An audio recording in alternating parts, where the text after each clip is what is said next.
Yo, yo, yo.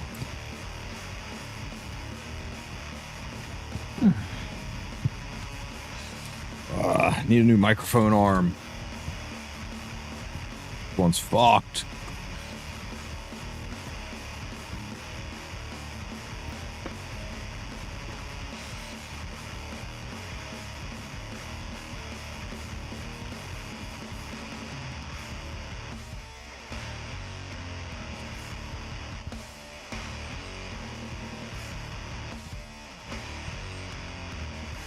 Yo, Cryptus, Alex Tut, how you guys doing? Welcome, welcome.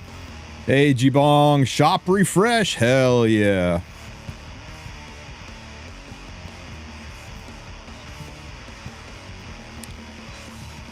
Brazil, Alvaro, good to see you, good to see you. What's up, Small Toff, Aeonic? I see you, Kirito, how you doing, buddy? Boss Fight Cat. I don't know, man. I just got here. I ain't looked at shit yet. I'm curious if Luna's in there, if Sue was right. Hey, Blackheart.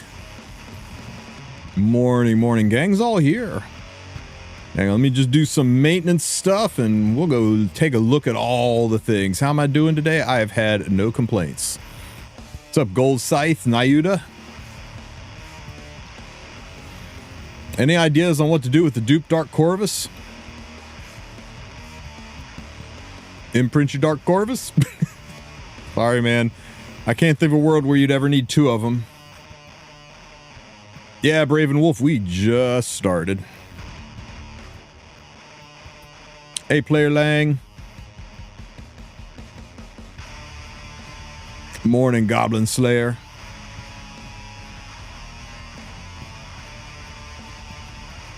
We got a lot to do today. I got some advertisers to please, so I need to make this a relatively short stream so that I've got time to craft it into an advertisement.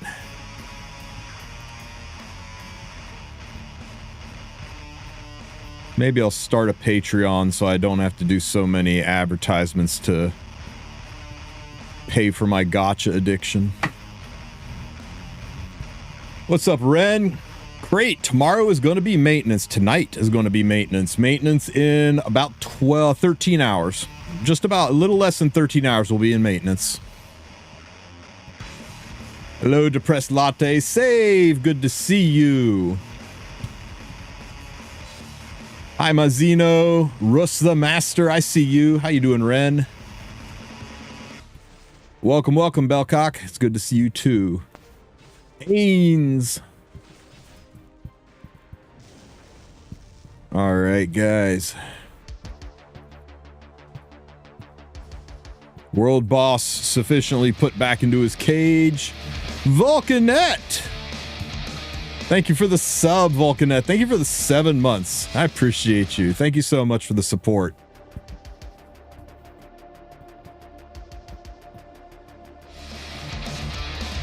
Yo, Weebus, thank you for the 14 months. Hell yeah. Thanks for being continued members of the Wolf Pack.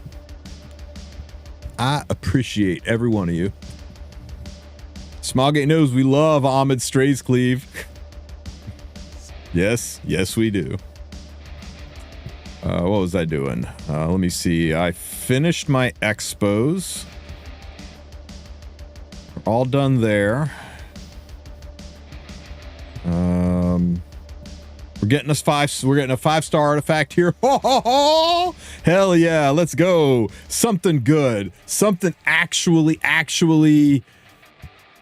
I'll take it. I'll take it. It's not another frickin' Cradle of Life, so I'll take it.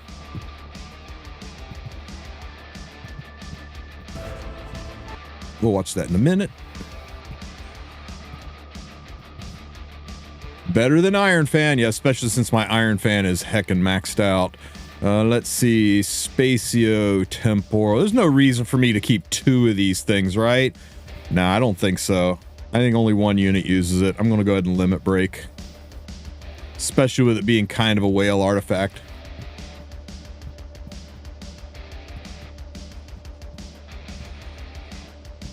I was asking for a shoe, Artie. Damn, save it be like that. You know what, though? Freakishly, I would actually be okay with a shoe artifact. Mine's not maxed, and I've got a good use for one.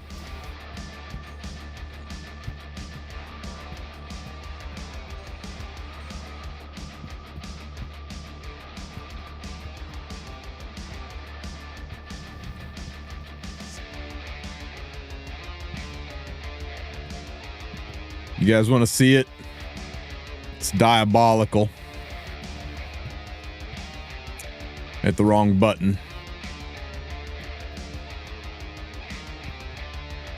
What do you think of my cat? That cat is fat. And I think he would be really, really good on Shoes Artifact. With the evasion he's got built in, it's got anti-crit in it, and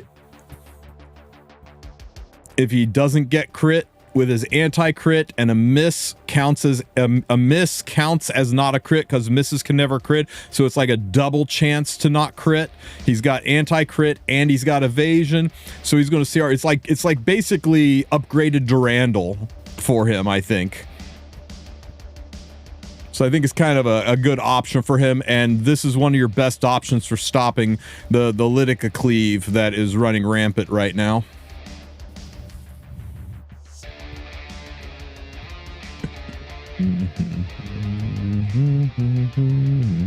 That combined with Nicodom Auden.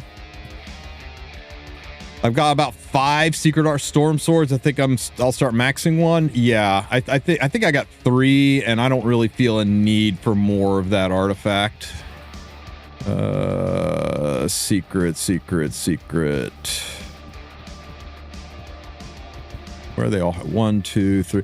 Yeah, I got 3. I pulled one recently, and I've been debating if I should start maxing the second one or keep a third, but I don't know. There's just not a lot of units that use it right now. Yeah, that's the one I'm talking about, Divine. Yeah, this cleave.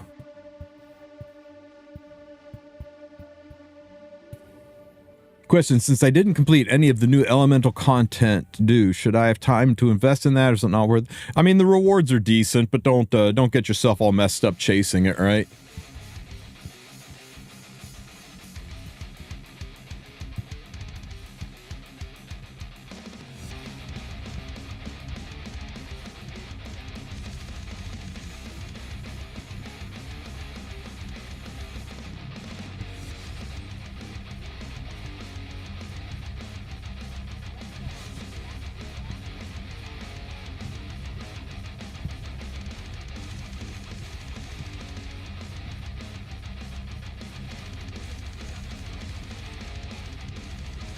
Fat Cat, New Kid Auden would be one of the better things to take into me at this point.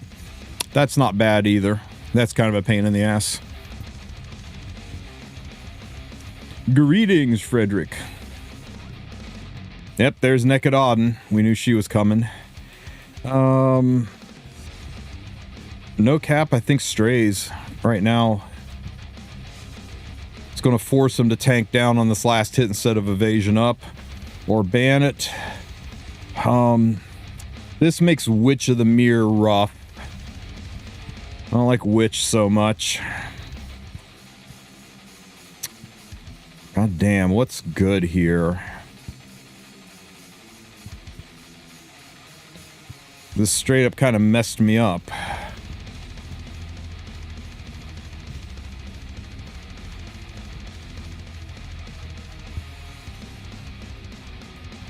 I could try this. The one round of immortality might make up for it. The Hua on 3s, I'm going to have to really think about how to deal with Hua on 3.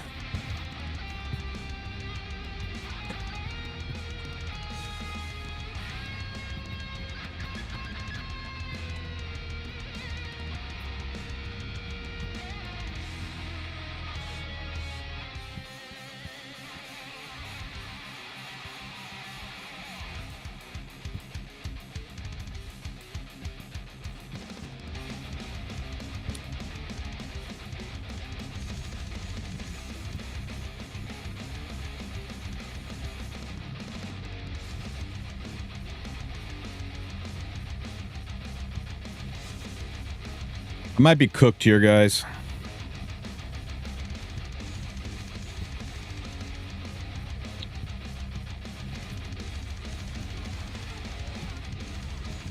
Wow. Didn't stick a single thing, and everything he had countered. That's crazy. And now I can't even stun.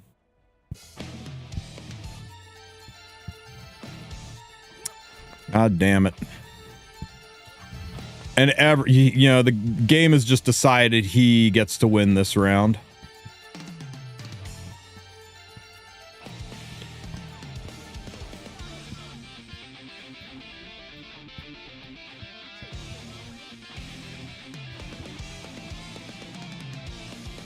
You know what? You know what, Smilegate? I get it. You wanted this guy to win, so let's just let him have it. Literally everything went his way. Every single counter, her going into the right unit. There was Smilegate had just predetermined to that fight. But yeah, that cleaves worked really, really well for me. It's not easy to stop, and I've had a lot of success with it. And one of the easiest, oh, that's old. One of the easiest ways to stop it is, New Kid Auden and Fat Cat. Although Bystander on 3 was nasty.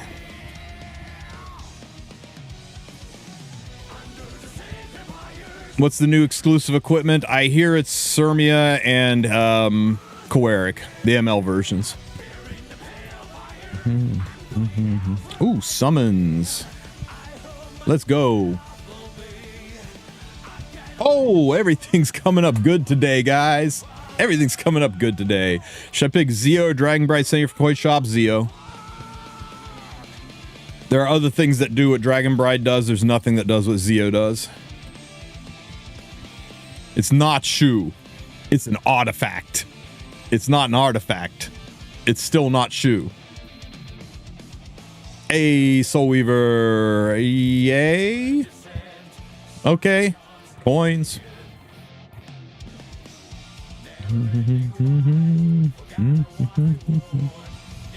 I'd take a Zeo or Archdemon.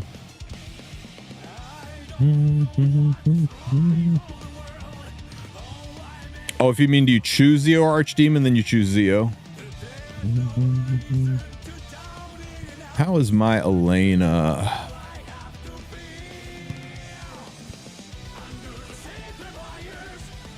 Oh, well, we are happy we got an Elena then, aren't we?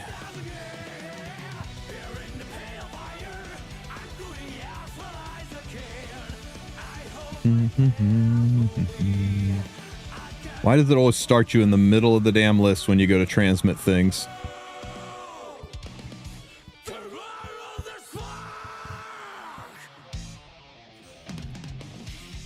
What if Zeo's face makes me vomit? I mean, you're asking me which is better for your account, not which is better for your enjoyment.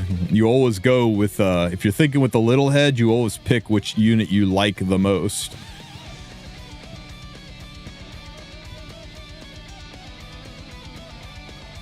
Elena, Elena, Elena.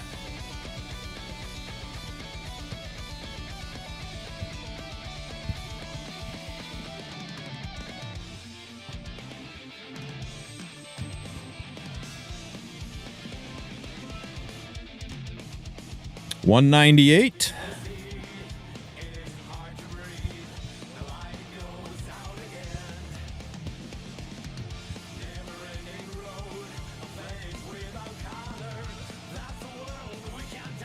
$202.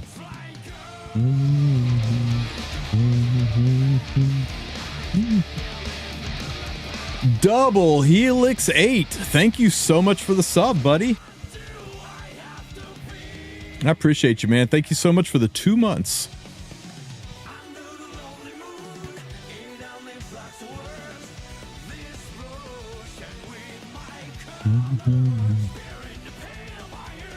What Artie is good for Conqueror Lilius? She really can wear just about anything. I've got mine on pure white racism right now.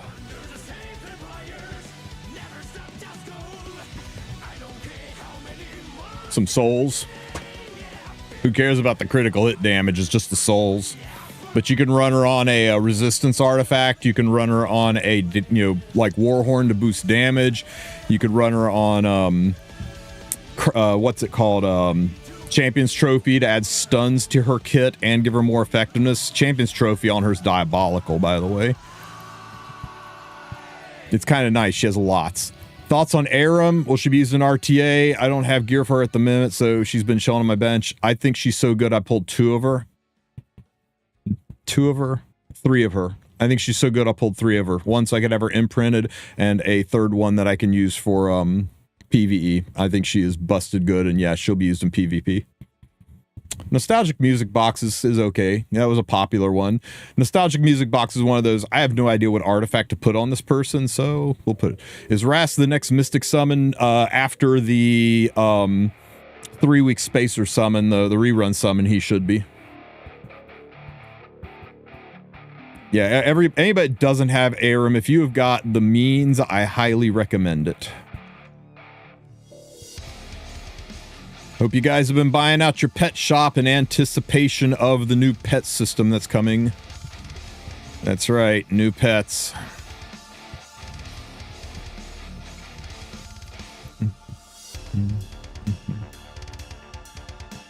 Not new pet system, but new pets. Her artifact, I think her artifact's okay to skip. There are some people that have a, there's some people that think her artifact is really good for certain niche applications. I mostly am just using it for PvE. I think the one copy I have of it right now is on Shooting Star Arcades, which tells you how I feel about it. But I hear it's really good for taking her into like Bossarunka shit, for taking her into Harsetti. But yeah, I think it's very skippable, especially with all that's coming our way.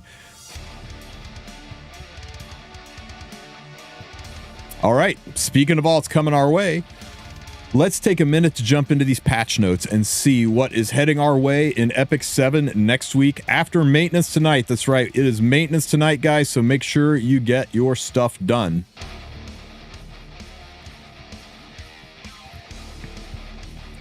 All right, guys, we have got 4 pieces of news this time around. Better than last time where we only got 2. So prepare yourselves, Trial of Constellations special event. So we're running a special event for the Trial of Constellations. What's this about? Prepare yourself, how to participate. Okay, so this is what I was talking about earlier when I said new pet system, right? It's not really a new pet system, but they're coming out with pets that are specifically oriented towards Trial of Constellation. You'll notice you got increased damage dealt by allies, additional charms, additional piece of equipment, etc. I mean, really, these are the 3 best things to get. So, what's the special event though? Okay, you can you'll get them. You'll get your SAA pet just by doing the time for preparation thing. So right out of the gate, they're giving you the 3 best skills, and then if you want to try to farm to get a triple S1, you do you. Probably most of us will do this eventually, because I do think these are the 3 best. Except no, Nightmare and Below? What is this garbage? God, they really are saying we don't want you to do Perdition until you've done our crappy roguelike, aren't they? So eventually you'll want to change this out for the one that lets you do Perdition. But you might want to keep this. This might be a Rift situation where you're going to keep the Nightmare and Below one, because they've made it pretty freaking clear that you are not supposed to do Perdition level until you've done their crappy blessing system. And I'm not going to stop calling it a crappy blessing system, because I don't lie. And that's what it is. So you're probably going to hang on to this guy to do the crappy blessing system until you are high enough level in the crappy blessing system to be able to do Perdition level, because they're resetting your constellations every season. So just like Rift is 5-6 months long, Constellations will be several months long, and then they will reset the crappy blessing system. So you have to start over with nerfed rewards, doing the crappy blessing system, and you'll probably have to reach for this guy again while you do the crappy blessing system to get to the point where you can farm constellations at a decent level. Meaning all those people are like, well, I'm glad because of how much time Labyrinth took. This is going to be faster. It's like, yeah, have fun ungearing your entire account to do the crappy blessing system and then re-gearing your entire account after you do that every single month until you get to the point where you can do it normally. Man, what a shit stain this blessing system is. It really pisses me off. Constellations had a chance to be good. And then they did this bullshit and really just drawing an arrow to the fact that we're making sure you can't do perdition right out of the gate. You've got to jump through the hoops, play the game the way we want you to play the game. Anybody defending this is off their rocker. But hey, that's the way they want us to play it. Let's see how it works out for Smilegate. I'm sure the community is going to be totally okay with all of this. What's the next thing on our news list, guys? Next thing on our news list.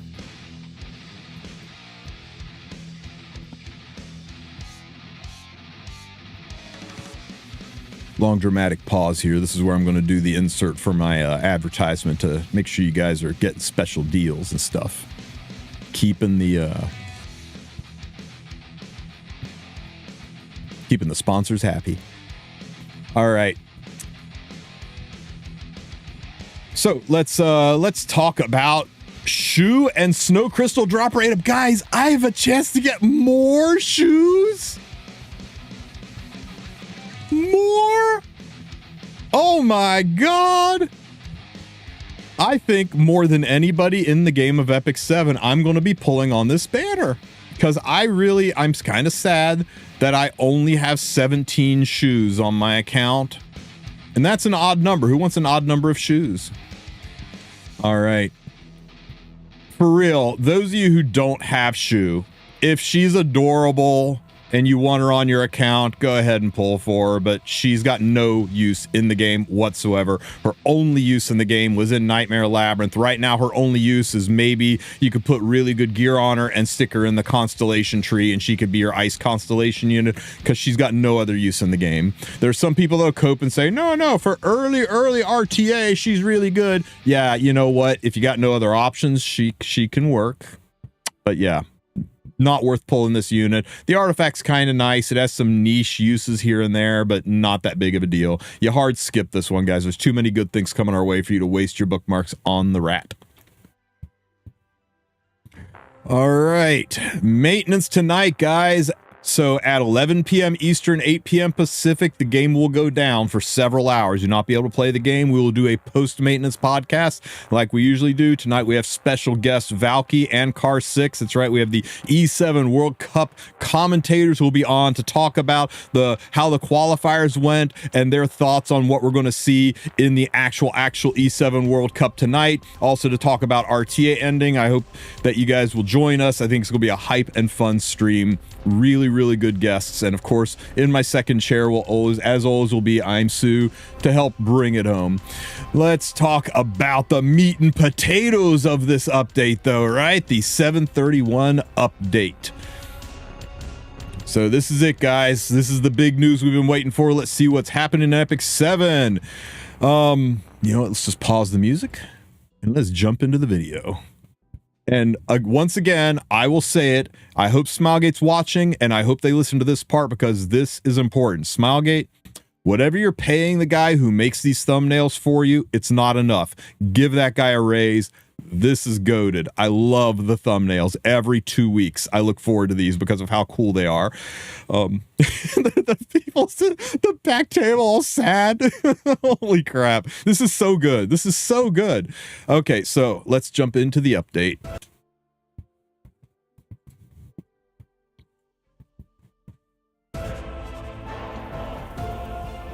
All right, World Arena is closing. Harsetti's skin is on its way. Guild Wars season is beginning, so rip your mystics once again, but the new season starts for real. Trial of Constellation Season 1 is starting. 5 new battle pet skills, because everybody loves the pets. You're going to get a free pet if you jump through the time for preparation hoops. You make sure you do that. More Moonlight Theater, Chronicle of the Last Witch. I'm stoked about that. That's the Sirmia one. Side Story Rerun. Rhythm Surfer probably will be back. Frida and Ida. The balance adjustment will be going into effect. Remember, this is delayed until the 6th. New exclusive equipments for Sirmia. Hell yeah! And Mediator Quirk. They both need it. UI improvements because good. More rats! Rats for everyone. Summer-themed group summon. Holy shit, did I call it or what? I told you guys. I said, everyone was like, is it going to be a group summon? Nah, it's going to be a summer rerun. I was like, guys, my guts tell me we're getting both. It's going to be a summer-themed group summon. And I had no basis for that. They've never done that before. I just felt it in my gut. And god damn it, I hit that nail right on the head. Summer-themed group summon. We'll talk about this more later. This is brutal for people that don't have these units, but Smilegate's got to make them Benjamins, and this is going to help them do it. A broken clock tells the time right twice per day. Damn, ProCube. Way to kick me off my pedestal. Okay, so like I told you guys, there's no way they're going to say this is what Ross's kit looks like while Tenebria's banner's up. There is indeed a spacer banner, and you will note it is a standard 3-week-long spacer banner to get us out of Tenebria and into what's coming next, probably ML Ross. Look at the date. Look at the date, guys. 8/28. This is why they did the 2-week-long banner, was to line this up perfectly so that the new super hype ML5, probably the MC of the game, ML5 drops literally on Foundation Day, August 30th, August 30th or 31st. Anyway, end of August, last day of August is Foundation Day, is the launch day for Epic 7, is our anniversary, so they've lined it up perfectly.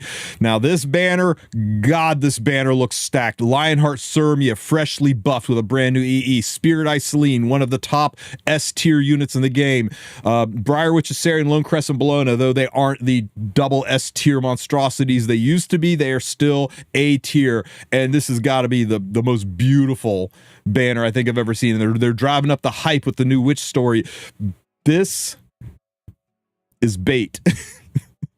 This is such a trap that I think Admiral Akbar just shit his pants. Please be careful with your mystics. I know. You've been waiting for her. You've been wanting her skin in your lobby. Her EE looks insane. Spirit Iceline has been ruining your life in RTA, and you gotta have her too so you can give some payback. I get it, but maybe just wait. This is up until August 28th. Wait until the last week and see what Rass's kit looks like. And if Rass's kit is not the way you play, maybe it's RTA only and you don't care about that. Maybe it's all smoke and mirrors and not that good. Or maybe it's something that you can't live without, but at least you can see it. And then you can decide, do I get the main character? Or do I say, I'm just going to pass on that and go ahead and pick up one of the ladies? Or multiples of the ladies. Maybe you get lucky. You got to make that decision. And always remember the trick. If you're sitting at pity, you can always turn it onto the 4-star only and go ahead and throw some summons at the ladies. Maybe you luck sack one and you protect your pity by hiding it behind the 4-star. If you're not sure what I'm talking about, that link in the description of this video that will explain it. So, wow.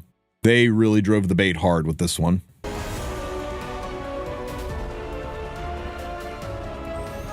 And that's it. Okay, guys, let's chew into this a little bit deeper and see what all we have coming. So new Guild Wars season begins. So preseason will end. All the people's ranks will reset. Your mystic income will plummet, and then you get to grind back up again. And we're into season 2. There has still not been any mention about the special tournament that was supposed to happen with the top 32 who won season 1. If you're in one of those top 32 guilds, I know you want to know. I know you're interested. What are they doing with this? Are they actually doing that? Or did they change their mind and table the idea? I guess we'll see. Oh, you know what? I say that and then I actually read. It's good if I read the news. The preseason will come to an end and the new season will begin. The top 32 guilds from season 2 will advance to a guild tournament held after the season ends. Advance to be the best.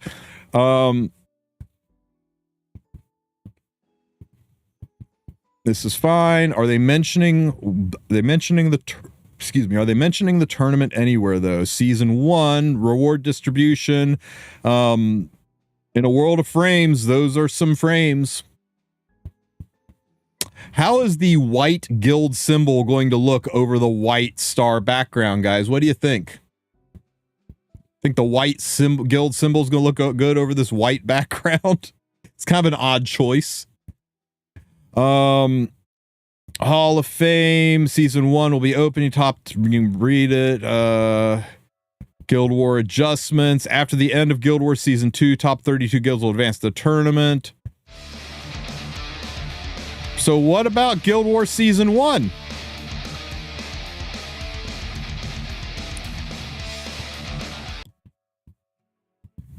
Hey, Yamins, thank you for the sub, buddy. Appreciate the ongoing support. Happy 1 year. So it looks to me, and correct me if I'm wrong here, that they're not doing a tournament for the winners of season 1. The top 32 who all busted their ass to get into season 1, they just get to be in Hall of Fame, whereas season 2, the top 32 advance the guild tournament. Is that what I'm reading here? Am I reading that all the people who busted their butts to be in season 1 so they could be in the tournament that was promised for all the people that busted their ass to be in season 1? You guys just get hosed. Thanks for playing. It was actually a beta. Sorry we didn't tell you. Sorry you spent months of blood, sweat, and tears and herding the cats in your guild and moving people around and intel and reports to make it happen. Try to understand. Those of you who participate in season 2, you get to be in a tournament. For real. For realsies. This time we mean it. Pinky promise. Wow. Vic Chun is going to be so mad. Okay, World Arena Summer 2025 season is ending too. So this Friday, Saturday, if you are on UTC at 2:59, that's roughly 11 p.m. Friday night Eastern time, 8 p.m. Friday night, Sunday, or PST, World Arena closes. And then a couple hours later, preseason reopens it. And that's when, not a couple, hour and a half, give or take, later. That's when the reward distribution goes out. You get all of your stuff. Now, the reward distribution, this chart always confuses some people. So let's go over it here.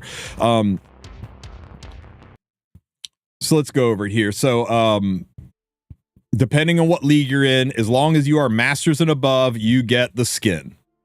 If you're gold and below, you get conquest points. It is not progressive. If you end gold, you get 2,000. You do not get the 1,500 or the 1,000. You not get 4,500, right? If you end silver, you just get the 1,500. You don't get this 1,000. If you are end masters, you just get the skin. You do not get any conquest points. Savvy, I wish they made it progressive. It would feel a little bit better. It would feel like there's some rewards for pushing, but that's the way it is. You will also get the brilliant say. You'll get the frame. This is the frame that you get based on your rank. You will also get the background pack summer battleground background pack. This is the background, the RTA background. You will get it as a background pack. Everybody who played RTA even once gets that. And you will also get the frame. This is the frame that outlines your profile card. And that's it. That's what all this means. And the frames are based on rank as well, which, you know, how pretty the frame is. So, Harsetti, Warlord of Anarchy. So let's check out the new skin that we get for beating RTA. And remember, it's just the skin. You don't get the unit. If you don't have the unit, you got to wait till you pull the unit to enjoy the skin. Oh, you seem quite useful. Guess you're more than just rabble. Let's see. Now this is getting fun.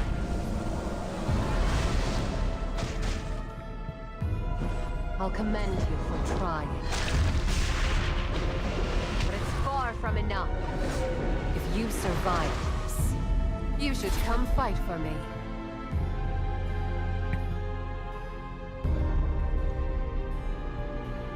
Playing chess in the lobby. Okay, guys, I have heard mixed reviews on the skin. Some people say it's lazy that they're just using the story asset skin. Some people say it looks great. I like it. It's way more colorful than the original skin, but I also understand that, you know, putting clothes on her is not the direction some people wanted it to go. I'm just glad it's not Harsetti in a white dress, let's be honest. So if you like the skin, great. If you don't like the skin, don't use it. If you got multiple Harsettis, use both. Your call. I am not going to complain about the quality of the skin with the artwork that's come out recently. You know what? If they needed to phone this one in to give us the summer units they gave us and some of the art that's heading our way, I'm about it. But let me know in the comment section. Do you think it's good, or are you not so pleased about it? Okay.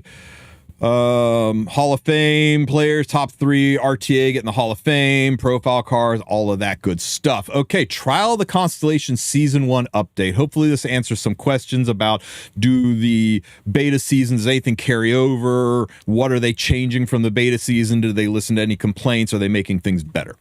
So, the regular season of Trial Constellations, where players can go beyond the previous nightmare difficulty and challenge themselves in the ultimate Trial of Perdition, will begin. Please note that the ongoing beta season is scheduled to end with the start regular season after the maintenance. Get it done today. It is not going away on the 31st. It is going away after maintenance, which I guess is on the 31st. Get it done. Get it done. Get it done. Don't sleep on it. It's good rewards. Even if you can only do nightmare, go get the rewards. Even if you can only do hard, auto hard, get the rewards. Get something out of it. So you gotta be ranked 50 or above to do it. Yeah, it's free gear. Exactly, monsters. Free gear. 2 new Constellation Blessings of the Stars will be unlocked. So guys, we're gonna have the light and dark added. New reputations will be added. New equipment rewards will be added and obtained upon clearing Nightmare and Perdition difficulty. Notifications for complete will be involved. So, something I noticed here is they did not say anything about the new increased difficulty. So, hopefully, Smilegate was just really, really bad at Englishing. And what I mean by that is, let me see if I can pull it up in Discord.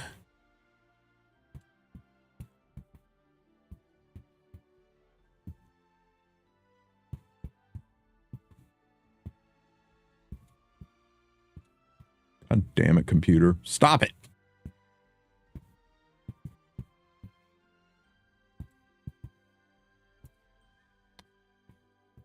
So when they were further explaining why they were getting rid of Nightmare Raid and what they're doing with Trial of Constellations, they came out this statement: to provide a more challenging content for areas with steadily progress, we'll be introducing a new Perdition difficulty in line with the increased Perdition difficulty. In line with the increased difficulty, they're adding this equipment. And we saw this and thought, oh, a new Perdition difficulty and this increased difficulty, they're making Perdition even harder. That's the general thought. Now, it could just mean the new Perdition difficulty is simply them adding light and dark to it. And that's what they're considering the increased difficulties. Now there's increased stages. If so, man, I've seen Smilegate do some bad English before, but all we saw was the increased difficulty. So this may just be badly worded and they're not actually making Perdition harder. So I know that's what I thought. I know that's what a whole bunch of people who DM'd me saying, oh my God, they're making Constellations harder. I get it. But that might not be the case here, guys. It might. Hang on one second. Sorry, Raid was lagging me there. It may not be getting harder. It may just be getting more involved, which is technically harder because you're going to need even more units in your blessing to be wasted to be able to do this, which means even more ungearing. Ugh, what a mess. God, I hate this system. Stupid, stupid system. Anyway, so be aware of that. We'll have to see. I guess we find out on the 1st. Hopefully they aren't making Perdition harder. The reward notification for clearing this trial will be improved. That's good. Blessing of the Stars progression reward will be added. Okay. 5 new battle pets will be added to the Trial of Constellation. So this is the new pet system we were talking about. They're adding new pet skills, probably on the adventure hunt pet campaign. So you're probably going to be building a whole ass new pet to handle perdition level. The skills are going to be, you get a greater charm when you defeat a boss. So that's good. It's 5 charms a month. Woo! You'll receive an additional piece of equipment upon defeating the boss. Depending on the quality of the equipment, that could be freaking amazing. Receive additional Starfall coins upon defeating the boss. Probably the most important one, because this will let you burn through your blessings even faster, so you can get out of crappy Nightmare and start doing perdition.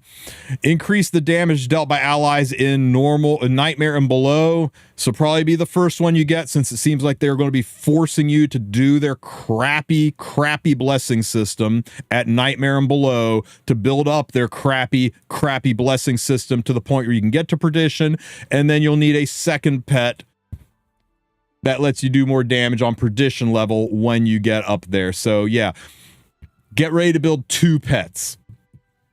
One for the early season and one for the late season.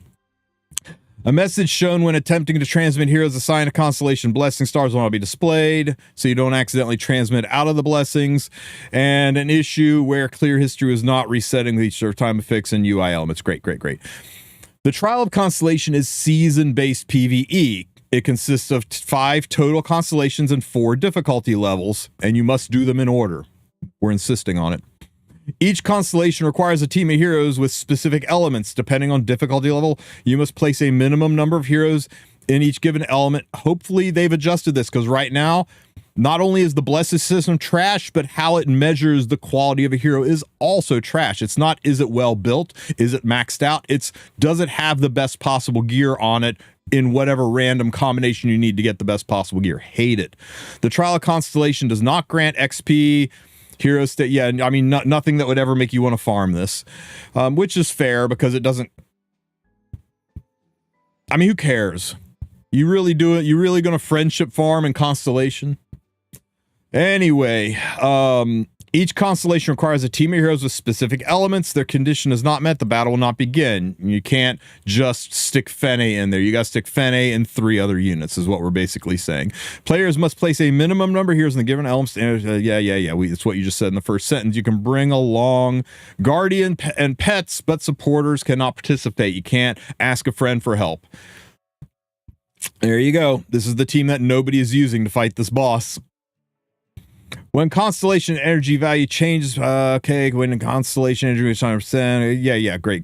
Verdict. The trial constellation each had, yes, we know there. There are guides, guys. We've got guides. Clearing the trial constellation grants rewards such as level 88 gear, starfall coins. Once you get to Nightmare and above, it is just as good as Nightmare Labyrinth. Once you get above Nightmare into Perdition, then it's better. So all of the stuff you could get from Nightmare Raid, you can get from here. It's technically faster than doing Nightmare Raid. Some people say I disagree, because you can fully auto Nightmare Raid. You can't fully auto this yet.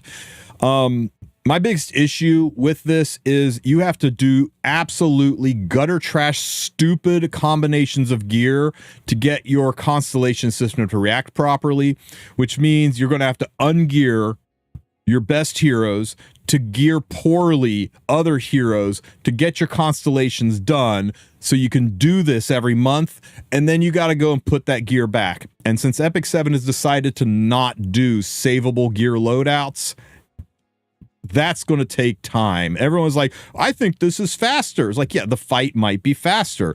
And then you're going to spend 2 hours putting your gear back where it belongs. Hopefully you took a bunch of screenshots. I really hate this. Have I mentioned that I hate this garbage blessing system and that it needs to be thrown into a freaking fire? Because I do. I hate it. It's the one thing holding this back. I think Constellations has a chance to be at least as fun as Hall of Trials. At least as fun as Hall of Trials. Yeah, I said that. As fun as Hall of Trials. But with this blessing system, it makes it tedious and annoying and disrespectful of our time. No, Hall of Trials is not fun, ProCube. I didn't say it would be fun like Hall of Trials. I would say it is as fun as Hall of Trials. And the Constellation system makes it objectively terrible. Challenging higher difficulties on the same constellation will not grant trial clear rewards, so you can't just keep spam killing the same boss. It's one hit per kill. You can hit it again for practice and fun, I guess, but you aren't going to get trial clear rewards. Any slot points not earned from lower difficulties can still be obtained retroactively when clearing higher difficulties. Any slot points not earned. Okay, so what they're saying here is you can still go low. Let's say you go low and you get 3 slot points from clearing Fire Perdition, but then you pull Fene and suddenly you can do the higher level. Now you can go back in and do the higher level to get the last slot point. So if you got, say, 3 points from doing Nightmare, and then you pulled Fene and suddenly you can do Perdition, you can go in and do Perdition and get that last 4th point. So that's kind of nice. You don't have to worry about, crap, I did the wrong level, now I'm wrecked. Now all you did is waste some time, go in and do the higher level, and you'll get what you missed out on. So that's kind of nice. Blessing of the Stars allows you to enhance heroes for each constellation difficulty, and this system, whoever came up with this system and how it measures the quality heroes, I hope they stub their toe, right? I wouldn't wish, anything evil on them. Maybe they could step on a Lego, like a whole room full of Legos, but that's about it. Use a slot points to unlock blessings. Slot points earned during the beta season will be reset. Okay, every season they're resetting your constellation. So anything that you built here is gone and you'll be starting fresh. No special bonuses, so be aware of that. To celebrate the beginning of the regular season, players will receive 20 slot points. Okay, so they're going to make Season 1 easier so that we maybe don't complain nearly as much. You'll be able to, right out of the gate, use 20 points to slot in some constellations to make it easier, and then hopefully by next season you'll have the swing of it and you won't notice how awful it is next season. Heroes can be assigned if their heroes can be assigned to slots if their constellation element class match their respective elements. Upon assigning heroes, players can obtain a total point of constellations based on the hero's score. Based on the hero's score. You mean based on CP? No, we don't mean based on CP. What they mean is based on the hero's equipment score. Not CP, not level, not type of gear, not Molagora, based on the gear score of the gear that is on the heroes. Assigned heroes cannot participate in the trial constellations. So whoever you stick here, you cannot use in the main fights. Growth from Grace of Growth does not contribute to hero score, only if the hero's original growth values. Yeah. So don't use a Grace of Growth one. Once again, I am so excited that we can use this constellation system now that we're out of the beta to increase our Constel _buff type 1 W1 DE. Very important thing to be working on. Kill me. Hero score is determined by the hero's growth status, equipped equipment, and equipped artifacts, but not the quality of the equipment or the set bonuses, just by the quality of the equipment, the stat of the equipment. It is better to run a completely broken set with maximum gear score. To get to 2600, I took my very well geared Harsetti with super high gear score, and I didn't make it. I took off her injury set and just put on random pieces of gear that were the highest gear score gear I had, and magically my not wearing any set, 43% crit chance over capped, completely useless set gave me the points I needed because it only looks at the gear score of the equipment and artifact.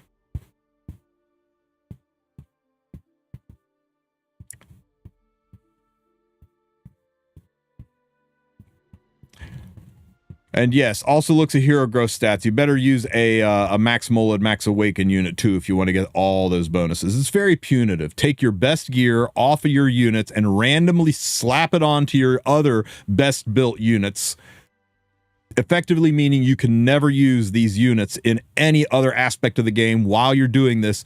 burst this done, and then spend hours putting shit back where it belongs. And I mean hours if you're going by screenshots, and still probably close to hours if you're using third-party software like Fribbles to keep track of your stuff, to be able to figure out where the things went back so you can re-gear your whole ass account. Hopefully you're doing this during free on equip, because without savable gear loadouts, without being able to lock the gear to the heroes for perdition and just have it stay there, or for Constellation to have it stay there and then you can put the gear back where it belongs. What a dumb system, Smilegate. What a dumb way to do this. Punitive, dumb, and frustrating way to do this. Players will be able to exchange Starfall coins. Okay, so actually, now that we've gotten past the terrible garbage part of this system, we can move on to the actual good part of this system. Hey, Wolf and Roses, thank you for the 13 months, buddy. I appreciate you. Thank you, thank you. Oh, yo, Backbone, I almost missed it. Thank you for the super, buddy. Thank you so much. I appreciate the support. Hell yeah. So now we can get to the actual good part of the system, and this is the part that's genuinely better than what we had before. You can use these Starfall coins to buy the gear, and they're going to rotate the sets of the gear that are in here to give you some variety and diversity. I can't wait for the rotation where we get Revenge set and Hit set, but we're getting Speed set and Destro set, so right out of the gate we're getting some of the best sets in the game. Not some of. We're getting the two best sets in the game, bar none. Best sets in the game. So that's nice, and you can buy these with the Starfall coins, and that's it. That's the good part. It is significantly better. You can buy these available one time per month, and then the shop resets every 3 months. Okay, so after a month, you could buy it again. After a month, you could buy it again. But after 3 months, they will put in different gear sets. Maybe after 3 months, these change from Speed and Destro to Pen Set and Immunity to Counter and Torrent. They'll keep rotating around. That's kind of nice. Okay, and that's it. That's the entire Constellation system. Same gutter trash garbage Constellation system that hopefully with feedback they will change. Nightmare Raid going away. It is what it is. At least the rewards are better. Maybe with the anniversary, with the second half of the Dash announcement, they will finally announce savable gear loadouts and make this not feel awful. With savable gear loadouts, it's not that big of a deal. You can put your highest gear score units to get your Constellation done, lock it in, save that gear, put them back on their normal stuff, and then you can just do Epic 7 normally. And when free on equip hits, you whip out your savable gear loadouts, you move the stupid sets over to satisfy the Constellation tree, and you do your trials, and then you move the gear back using the savable gear loadout. If they do that, 90% of my complaints about this garbage can system will go away. I still don't like that it's an unnecessary hoop to jump through, but 90% of my complaints will go away. But without savable gear loadouts, this is anathema. A season is 3 months? No. The shop resets every 3 months. A season is probably going to be a lot longer. Did they say a season is going to be 3 months anywhere?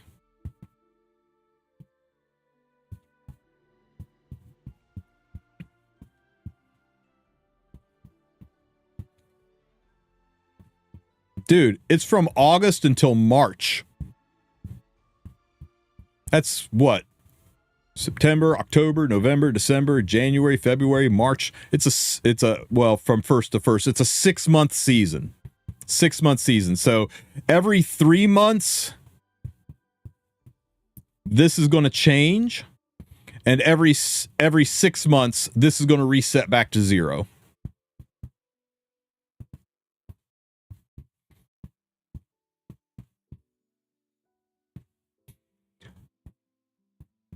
Why do they even allow for a dupe in the guaranteed ML5 ticket? I have every single ML5 in the game. How's that supposed to work for me? I mean, how do they code around that? What if I have everything? Then it's random. You're going to code like 2 completely different systems into it. I mean, it's because they're lazy. Because you're asking for a lot of extra development code for a free thing. So it's just the way they did it. A lot of the ML5s, it's good to have dupes, though, right? Not all of them, but a lot of them. And, hey, you still get those coins that maybe you can apply on. I'm making excuses for them. I know it would be ideal if they did it so that you don't get a dupe, but it's not the way they did it. And I'm not saying I wouldn't have done it differently in their shoes, but yeah, you're not the first to raise that complaint. So it's going to reset. F this game. Yes, it's going to they're treating the beta as if it was a whole new season, and now it's a whole new season. So they're resetting the constellation tree. I don't know if products are refreshed and reset every 3 months. Refreshed and reset every 3 months, while purchase limit follows a separate. The coins, though. Does it say if the cost? I don't know if, like, the Starfall coins go away. I would hope they wouldn't. I'd hope you'd be able to say, I don't want any revenge set. I'm just going to let my star coins carry over and be able to use them to buy whatever gear is in the next season. I would hope. But remember, guys, it's not just gear in this shop. There's Molagora in here. There was a lot of other stuff in the shop that maybe if you don't see any gear that you want, you can just buy the other stuff. Yeah, raid coins rolled over. Nightmare raid coins rolled over. So I'm assuming, I don't see anything that says Starfall coins will reset. Only that the gear resets and that the points for constellations and constellations previously done reset. So you'll have to go for your Constell_buff_type1_W1_DE a second time when the season restarts in 6 months. But every month you can purchase again, and every 3 months this resets. The coins should remain. Should. We'll have to see. It's kind of new for all of us, but it should, based on experiences. All right, guys. Hero and artifact balance adjustment. We're not going to go over this again. They did not make any changes to it. I've got a separate video out there that goes over the balance patches, my thoughts on it. I think everyone is excited about Sage Ball.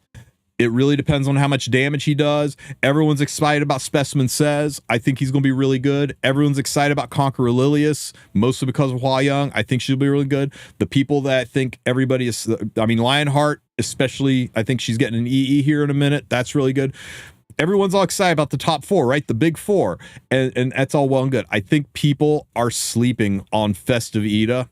I think she is going to be busted, stupid levels of insane. But we'll have to see. We'll have to see. So I'm not going to go over all this again. Nothing's changed. You can check out that video if you want my opinions on it.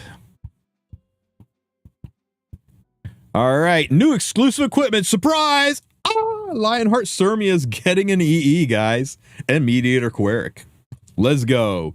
Okay, first, for Mediator Queric, he is getting speed. And that's nice. That's going to let you run a zoomy fast Mediator Queric. And his EE allows you to, it's decreasing the damage of his S2 skill. Weird. But it penetrates the target's defense, and it cannot trigger a critical hit or a heavy blow. So we're decreasing his damage, but we're adding penetration. So that means pound for pound, his S2 is going to hit significantly harder. 20% penetration on a non-crit is going to be more damage than no penetration on a crit. Even because it's full pen. Even with the decreased damage, even with the cannot crit or heavy blow, the penetration, the full penetration, will increase the damage of the skill as long as anti-pen is not on the field. This makes him objectively worse when Ilanov is around, but it's going to hit harder. Heavy blow. Okay, I always get this. What the F is heavy blow? When you don't crit, and only when you don't crit, watch for it. When you're using units that don't crit, you'll see it especially in Adventure. Every once in a while, you'll see the damage numbers pop up and they'll be white. And every once in a while, you'll see very large, bold face numbers that are almost kind of a slightly gray color, white color. That's called a heavy blow. And I think it has like a 20% chance of happening, and it increases the damage done by about 20%. Almost nobody knows about it because we all build for full damage. I mean, sorry, we all build for full crit chance, so you almost never see it, but you'll see it on units that don't crit, and it's just a 20%. I think it's just a 20% damage boost, but you can't do that. So this, I mean, the nicest thing about this is it's going to let you be able to S2 Spirit Isolines and Martial Artist Kens and not pay that price, right? You could use Mediator Queric on Uberus Tooth to execute Spirit Isolines. That's about the only thing I could think of, right? It's not that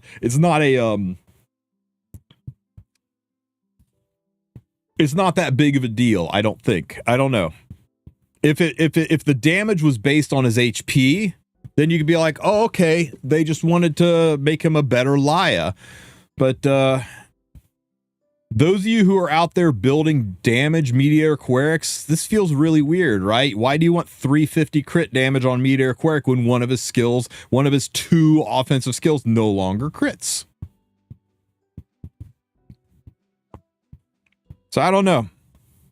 I'm not sure I'm seeing the magic of it. Yeah, right there. Crushing hit. 50% chance for it to crushing hit rate is 50%. Doesn't feel like 50%. Crushing hits are displayed in larger white text. Yeah, I don't know why people keep saying gray text. It always just looks like giant bold-faced damage numbers. Oh, it's 30% damage increase, not 20%. 30% damage increase. My bad. So it's basically like hitting with Rage Set. So I'm not sure I'm seeing the magic of this. Why you would have one skill that crits and one skill that doesn't for a damage dealer Queric. All I can think of is, you know, maybe like you don't do crit chance and crit damage at all. You just go full attack and you give him Uberus Tooth and that's your damage deal Queric. I don't know. This just feels weird, but maybe somebody will figure out a cool tech with it. Maybe it'll do something to help Mediator Queric not be a has-been ever since Laia came out. Lionheart Sirmia, my girl is getting 12% crit chance. Hey, everybody, have fun regearing your Lionheart Sirmia. God, I hate it. I hate it. It's so good. It's so good, and I hate it so much. I hate it when they come out with 12% crit chance, because all that means is like, great, now I got to go regear my account because one of my DPS units completely changed. His S2 is HP scaling. The damage is based on his HP, but it's not like Laia or Dark Corvus HP scaling, right? It doesn't do damage equivalent to his HP. Am I not right on that?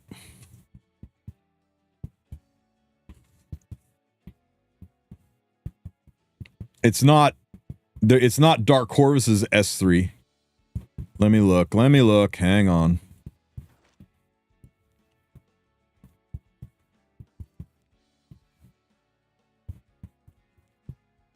What's this, the old? Oh my God! God! Blind! Yo blinded me. Brother, give a man a warning. I'll check that out a little bit later, bro, when I've got sunglasses.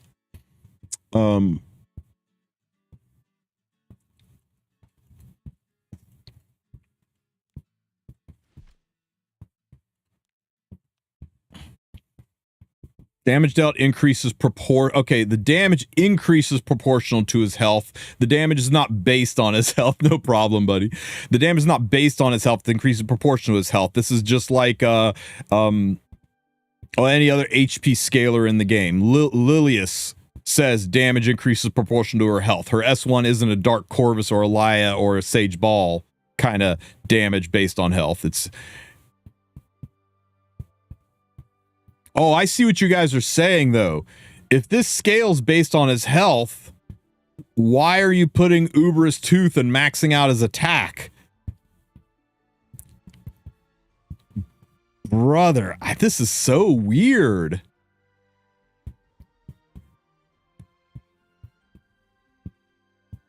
Yeah, I mean, maybe his attack scaling is better than his HP scaling. Maybe all of those, it rolled HP and attack, and now it's garbage stuff suddenly has a home here, right? Maybe, kinda? I don't know, man. I'm telling you, I'm just not feeling Coeric's exclusive equipment, but maybe you guys will be able to make something good of it. I think about the only good thing about it is if you are running a damage Coeric and somebody Spirit Eye Celine or ML Kens your ass, you can at least S2 and not just die because you push the button. So that is kind of nice, I guess. But I don't know that this is going to really change any use or usability from them outside of the 5 speed is kind of, or the 10 speed is kind of nice to make your Coeric faster so that maybe you can say, hey, you know what? I can speed tune this option in easier than Laia. Lionheart Sumia, my girl. So she is getting a 12% crit chance boost. So get ready to re-gear your whole damn account because 12% crit chance means her stats are changing. So you got to move stuff around. Grants 50% damage reduction when suffering an extra attack, counter attack, or dual attack. So the conditions you would draft her into, she's going to be much, much harder to kill. Not 20%. Like, you know, like most mitigation, not 30% like adamant, not 40% like the transfer from what's it fucking called? The thing Para does, escort. Straight up half of the damage. This is the same damage reduction you get from stealth. You ever try to cleave a stealthed Spirit Eye a stealth Sea Phantom Politis? That's fun, right? Good luck cleaving this with any kind of a kickback. She's going to be very, very resistant to clapback damage. That's huge. This, because yeah, you're like, yeah, but it's only extra attack, counterattack, and dual attack. Well, where are you taking Lionheart Sumia? Into fights where this is your enemy's main source of damage, or when it's just going to happen and you want to make sure that she survives it so she can blow things up. This is a very good exclusive equipment for her. It's going to make her even more difficult to deal with. This boosts up her survivability into the mechanic she's looking to face. This is going to let you build her even less tanky and still be effective. The crit chance, God, you need less crit chance. You need less tank. Her other changes mean she needs less speed because she gets more CR push. They have boosted this girl through the roof, and this boosts her even more. I think Lionheart Sumia is going to be back with a bullet, guys. I think this EE is just the icing on the cake. In a vacuum, this alone, you'd be like, this doesn't do much. But when you read what this EE does and you combine it with what her changes up here do, with the 50% CR push instead of 20%, with the change to her zodiac sign, making her stats objectively better. Yeah, it does lower her defense by a tiny bit, but it really boosts her other stats. I think Lionheart Sumia is going to be a force, and anybody that thinks they can take extra attack, counterattack, dual attack units into this game, she's going to be a monster. It's kind of funny that she directly counters the other buffed unit, Summer Break Charlotte. Yeah, Afternoon Soak Flan. You're not just one-shotting her with Afternoon Soak Flan. That's why this was done, right? People are like, oh, well, I'll just one-shot her with Afternoon Soak Flan and get on with my life. 50% damage reduction. Afternoon Soak Flan is not going to do shit to Lionheart Sumia. And if you use Afternoon Soak Flan to one-shot anyone else, Sumia is going to cleave your whole team. So yeah, good change, and you know, makes her very resistant to just being cleaved by a nuclear flan. All right, guys, go get the stuff. Shoe rate up for everybody who wants to get another rat on their team.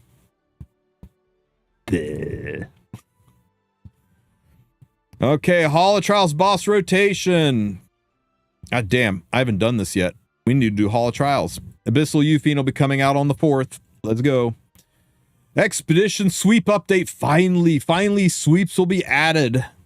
So you can, with expedition sweeps, you can deal a set amount of damage without going through the battle. A set amount of damage. Deal a set amount of damage. What do you mean deal a set amount of damage? The fixed damage dealt through expedition sweeps based on your highest damage for the season. The highest damage for the season will be calculated based on the results after maintenance. You will receive 5 sweeps. Unused sweeps cannot carry over. Okay, so as long as you full clear, you should be able to use sweeps to full clear. So suddenly full clear teams are really important. So you can do a full clear and then you can just do your sweeps. Very nice. Okay, guys, the long-awaited coin shop rotation. Yeah, if you can't full clear, you can still go in and select other people's stuff that is mostly dead and sweep it to death, right? Right?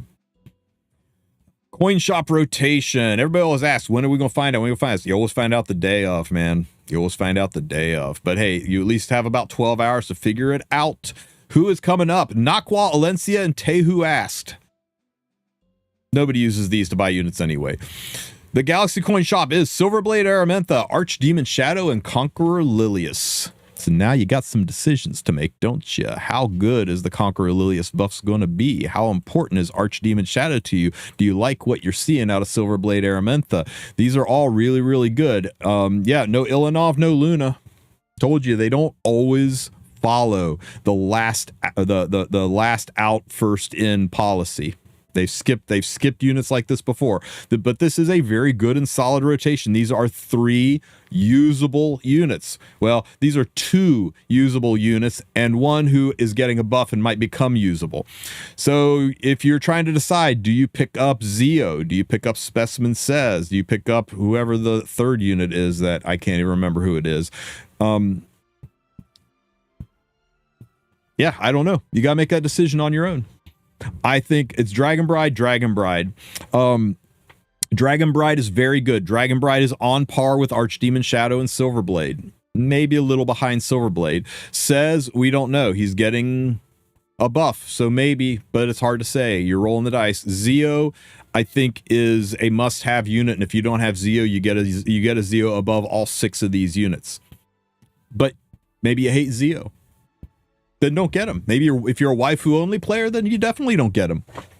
But that's my take on it. I would of these 6, I would prioritize Zeo first, and then Silverblade second, Bride Senya third, Archdemon Shadow fourth, and then Conqueror Lilius and Says, I don't know. They could move to the top of the list or stay at the bottom of the list. It just depends on how their buffs pan out. The buffs look really, really good, but until they're tested, we really don't know. And I don't want to give bad advice based on assumptions of untested units. You guys got to decide if you want to gamble on the untested or go with the known quantities.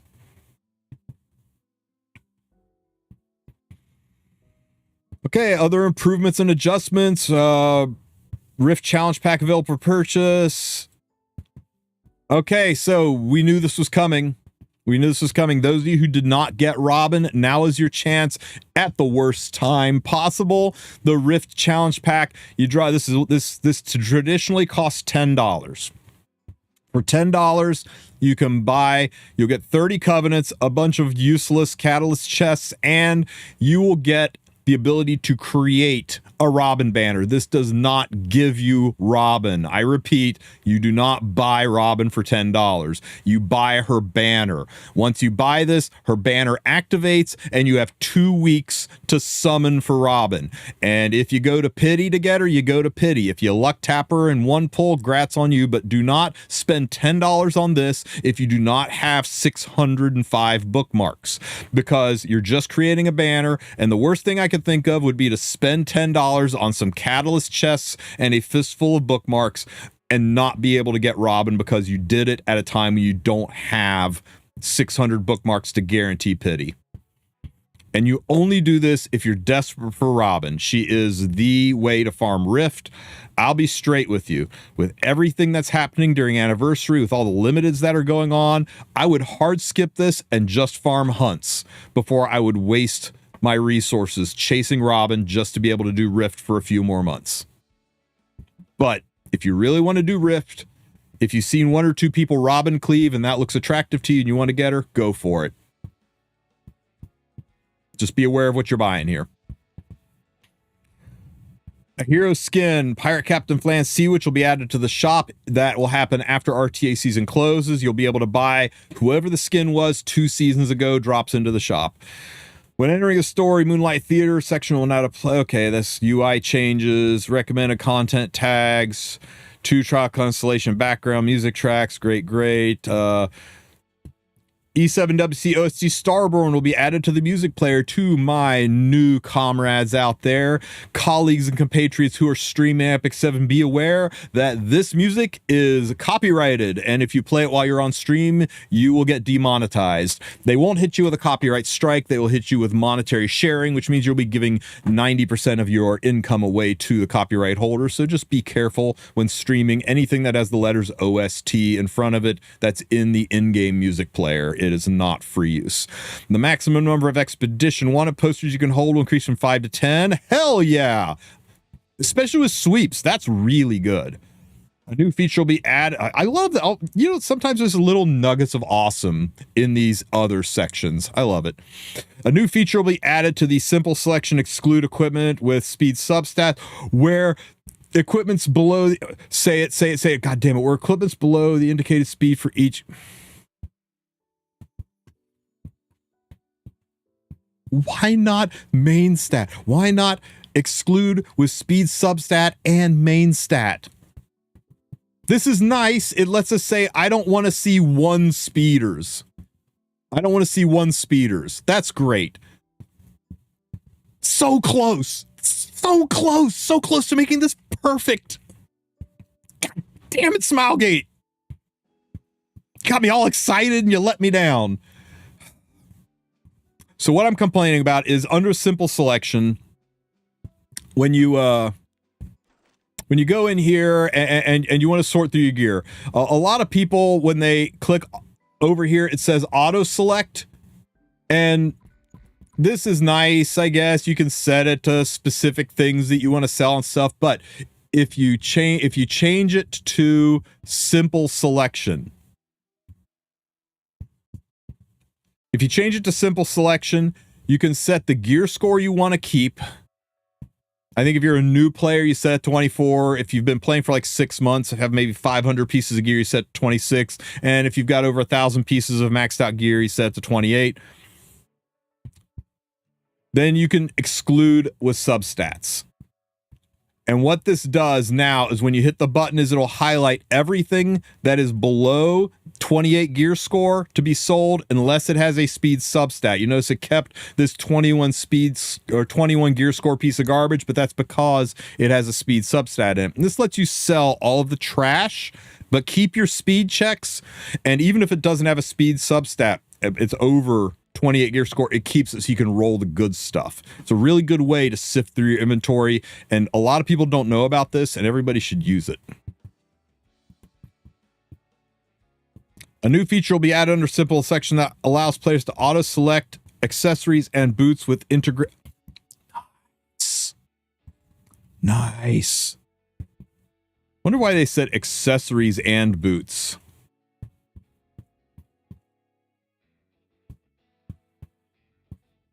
Oh, I guess because boots are not considered accessories. Boots are considered gear. But why accessories with integer-based stats? With integer-based stats. So I guess it'll allow you to select accessories with flat defense and accessories with flat attack. For the handful of people out there that still are coping that flat HP is better than percent HP because 1 or 2 thieves might have better use out of flat defense by like 3 or 4 points. That's weird. That's weird. Hopefully it lets us differentiate, right? Because I don't like it. This is dumb. Damn it, I'm mad again. I don't want flat HP boots. I want speed boots. I don't want flat defense rings. I want speed boots. Why couldn't they just say, allows players to select boots with speed main stats? Nobody wants flat HP or flat defense on any neck, ring, or boot. So close. Wave of emotion. I know, I'm on a roller coaster over here. I'm like, yes, yes, yes, yes, yes, no, no, no, yes, yes, yes, yes, no, no. God damn, it was so simple, Smilegate. It was so simple. Exclude equipment with speed substats or main stats. Poof. Fixed. Done. That's all you needed to say. This is dumb. And it acts this is a penguin slider, but with 50 max summons.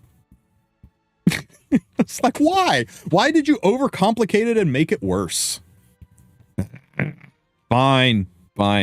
If I can, god damn, I guess we're gonna be, instead of going in and saving your speed boots, you're gonna have to go in and manually sell your flat HP boots. Good job, Smilegate. The number of twin library and bookmarks gained for week 4 will be changed to 11. I think this is to round out the odd number, right? Like people were winding up with an uneven number of bookmarks. You need 5 to summon, and people were winding up with like 3 or 4 at the end, something like that. I think this is just to clean things up a little bit. What if you can specify what kind of flat stats you want? Does it say that anywhere? It doesn't say that anywhere, but if it allows you to select the kind of flat stats, so you can say, go ahead and activate flat stats, but only speed, then I'm fine with it. But I doubt they would overbloat the UI. It's probably going to be a simple selector switch that's going to say exclude speed equipment, and it'll probably be a checkbox that says include flat stats. When all they need to do is just add the words exclude equipment with speed substats, or exclude equipment with speed main stats. That's all they need to do. It's all anybody cared about was main stats. Additional rewards will be that's part of the Epic Dashboard. Okay, an issue where an error message appears for some errors when entering Brawl Challenge mode will be fixed. I've seen that. It's not a big deal, but at least they're fixing it. Issue quick battling menu disappears when using arena shortcut key.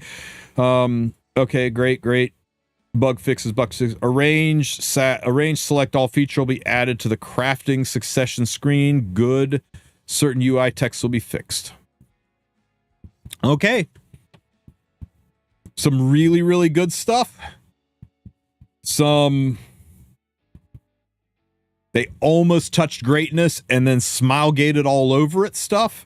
And some stuff that we don't really care about and some decent fixes. So yeah, that's all well and good. What is this S shop rotation? What? Ain't no way you're calling this an S shop rotation. Unless you just bought into the hype and expected Luna and Ilanov to be in here. I told you that wasn't going to happen. Just listen to your community and don't remove Nightmare Raid. They're going to do it. They said we're going to communicate, not listen. There's a difference. You're just making Epic's 7th anniversary the worst anniversary ever with your stupid move. I wouldn't say you're making it the worst anniversary ever. We definitely had some stinkers out there until past couple of years. Smilegate didn't know how to anniversary very well, but they definitely shouldn't be saying, welcome new players. We're getting rid of some content. It's kind of a weird timing. Like I think if they wanted to remove Nightmare Raid, maybe they should have done it. I don't know, like in October, sometime after the anniversary, but not my circus, not my monkeys. I know it's falling on deaf ears, but please reconsider Nightmare Raid. It is. It's falling on deaf ears. Might as well try to send emails to the leaders of the world and tell them to stop dropping bombs on each other. It's not going to happen.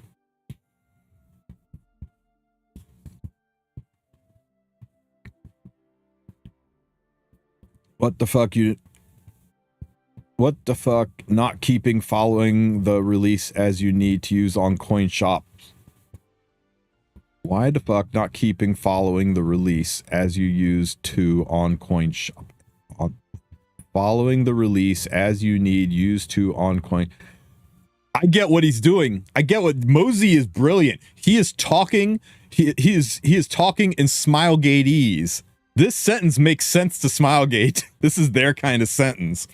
Good job, Mosey. Mosey's going to get things done because he knows how to talk to Smilegate and Smilegateese.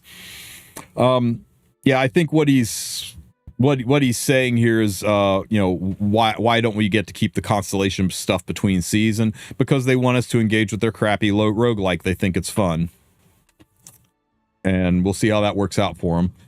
And I'm actually mad. I've been waiting for a new moon Luna for effing ages. I know. I told Sue. Sue was promoted. He's like, she's going to be next. She's due. She's due. She's due. I'm like, yes, she's due. But they have said this unit is really, really wanted.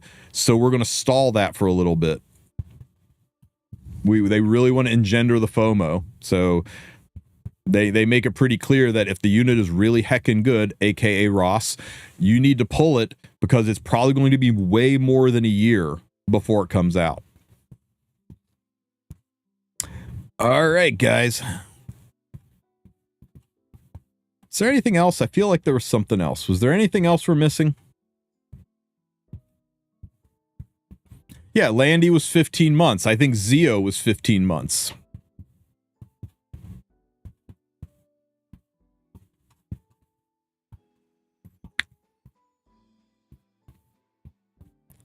What else have we got? What else have we got? That's it here. So let's go check over at YouTube because they like to split things up, don't they?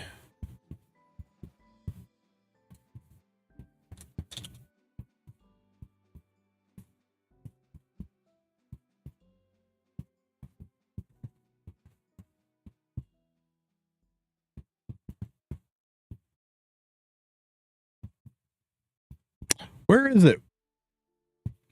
If it's not here, where's the damn post about it?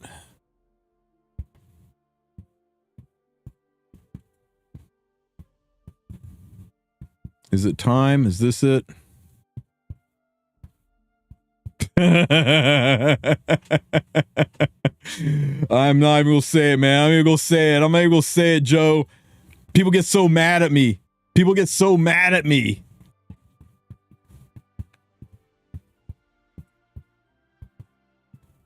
I'm not gonna do it again.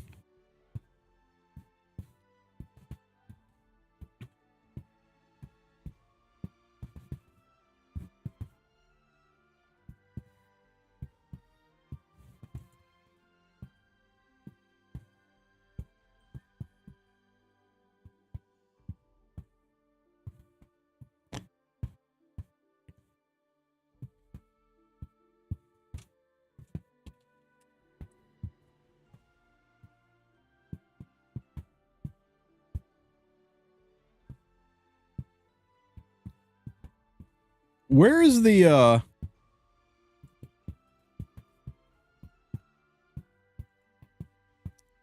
where's the stuff? I'm looking for the thing that's talking about the summer summon. Where is that?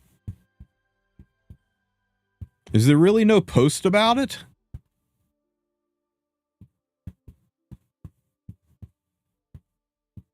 And that's it. It's just what's in the video, huh? Tristen, Wulf, go check the update summary again. At like 45 seconds, you can see the UE. Okay, guys. I will. I'll do it for you guys. I'll do it for you guys. We'll splice it in. We'll splice it in.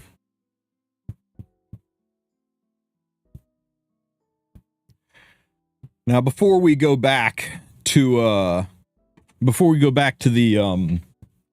the summer summon and talk about that real quick, I just want to take a moment to point out something that was pointed out to me by Mr. Joe 5K.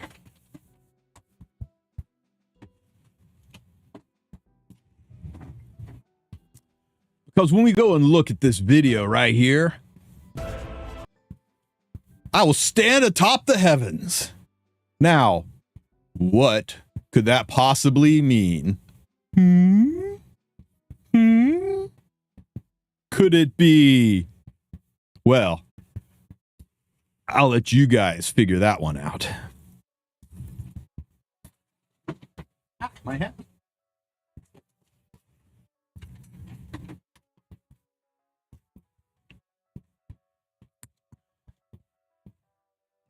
Okay, guys. Where is it here?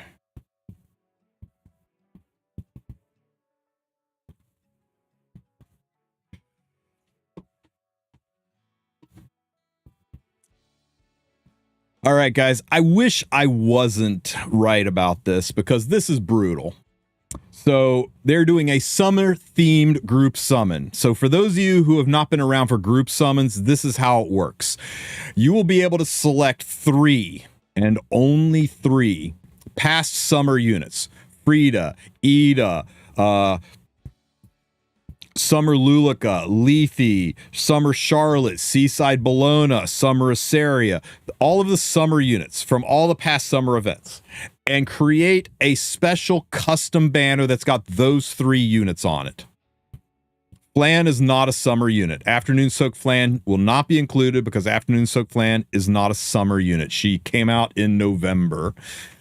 So once you select those 3 units, and their corresponding artifacts, they will be part of the banner. Amid is not a summer unit. Amid came out, I think, in September. I know that's still technically summer, but she was not a summer unit. She was not part of a summer event. So once you create those units and their corresponding artifacts will jump into a banner. And once that banner's live and you summon on the banner, there is no technical pity. Every summon you do will give you 1 coin, 1 currency, 1 token, whatever they call it, 1 piece of special custom group summer currency. Every time you do a 10 summon, you get 10 currency. You get the 5-star on a single summon, you still get 1 currency. Got it?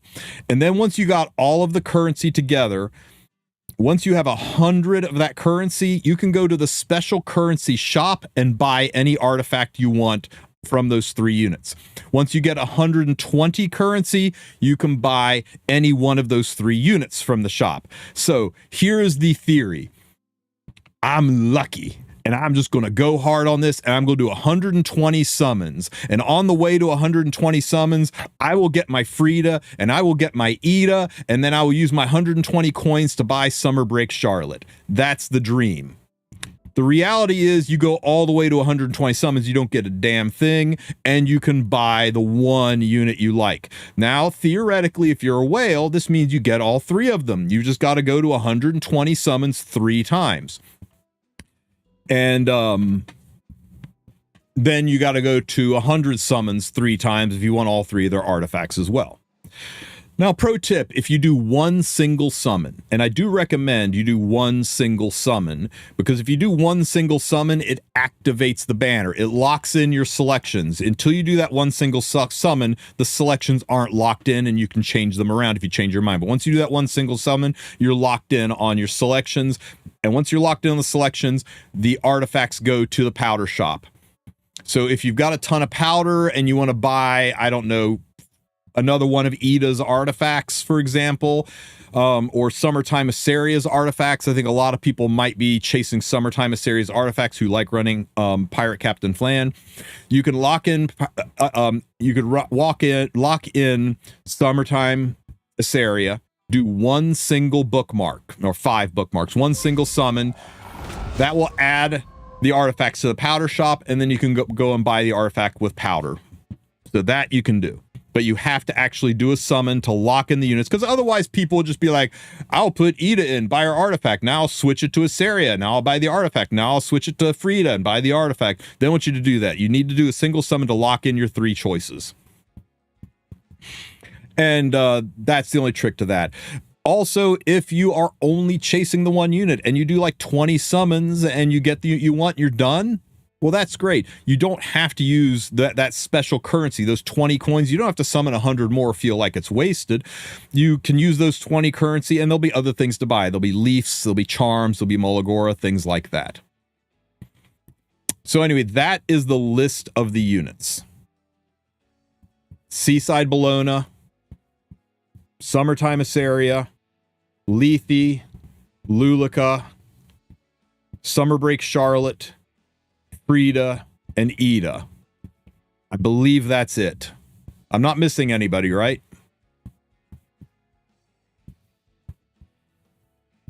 Summer Lulica, as in the green Lulica, Lulicar, Summer Lulica. Oh, and Holiday Euphine. I forgot Holiday Euphine. And that's it. That's the whole list. That's all of them.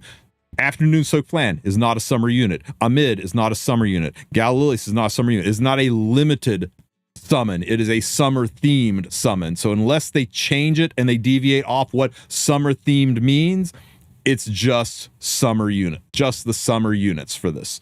This is a very punitive and dangerous banner to dive into. It will eat your bookmarks alive. This is the thing that I was warning you guys to not go crazy with your bookmarks, to save your bookmarks, because there's a lot of really good summer units and it's going to be rough. Are we going to have a tier list for that banner? Sure. We'll do a tier list. Maybe we'll do that right after this. This goes live on the 7th. This does not go live after maintenance. You will have another week to prepare for this and build up for it. And then this will go live all the way through Foundation Day. And I really expect something else is going to land. This ends on the 28th. This ends on Foundation Day. That's when Rast goes live. That's when the super hype hits. That is the anniversary weekend. And that means maybe something special and exciting. Woo! Maybe something for anniversary. Maybe, just maybe, something special and exciting that's going to make you go, wow, Smilegate sure got me. Smilegate convinced me to spend all of my bookmarks chasing summer units, and now I don't have anything. I sure hope some packs come out. Like and subscribe. All right, guys. It was a double hat moment. It was a double hat moment. Imagine. All right, so tier list, huh?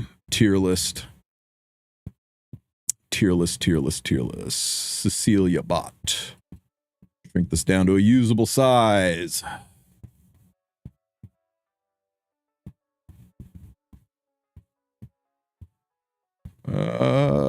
Tier list maker, new hero tier list.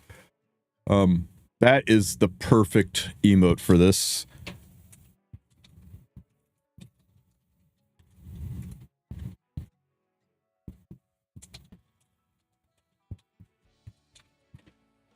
Summer themed tier list. Chat wants you to check the video at 1 minute 45 seconds. Well, if chat wants it, chat gets it.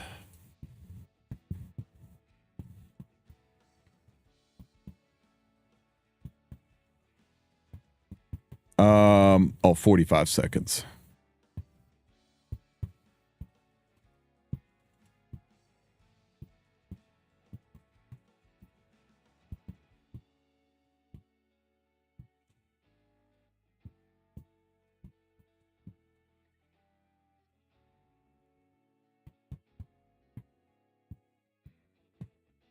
Select all equipment with integer-based main stats excluding speed.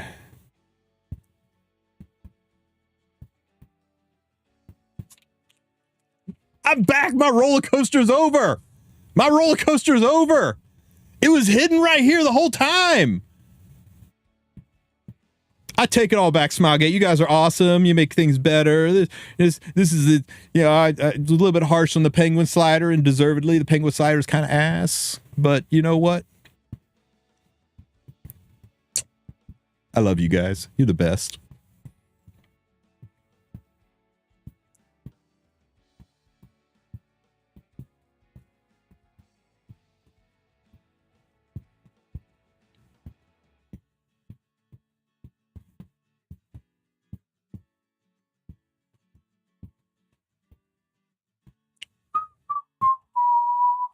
Okay.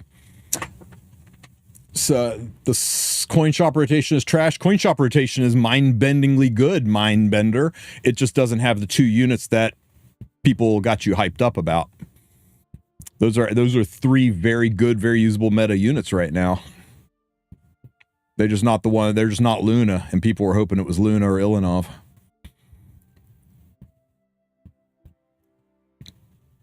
Alrighty. Need big music, man? I wasn't doing music because I wanted to overlay specific music for the news, but we'll get some music going here. All right, guys, summer theme tier list. Let's go. So let's filter these cats out for just summer units. Is that going to be easy? They're all limited, so we can show only limited, and they're all 5-star, so we'll show, and they're all RGB, so that can clean it up a little bit. There we go. Let's frame this up a little bit better for you guys.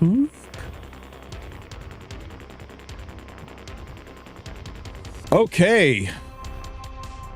Meta. Solid use. It's okay. It's okay. Get him if you love him.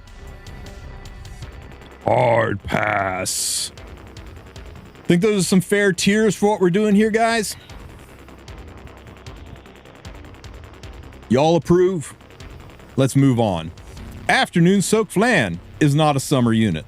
Amid is not a summer unit. Aram is a new summer unit, won't be on the list. Hua Young is a new summer unit, won't be on the list.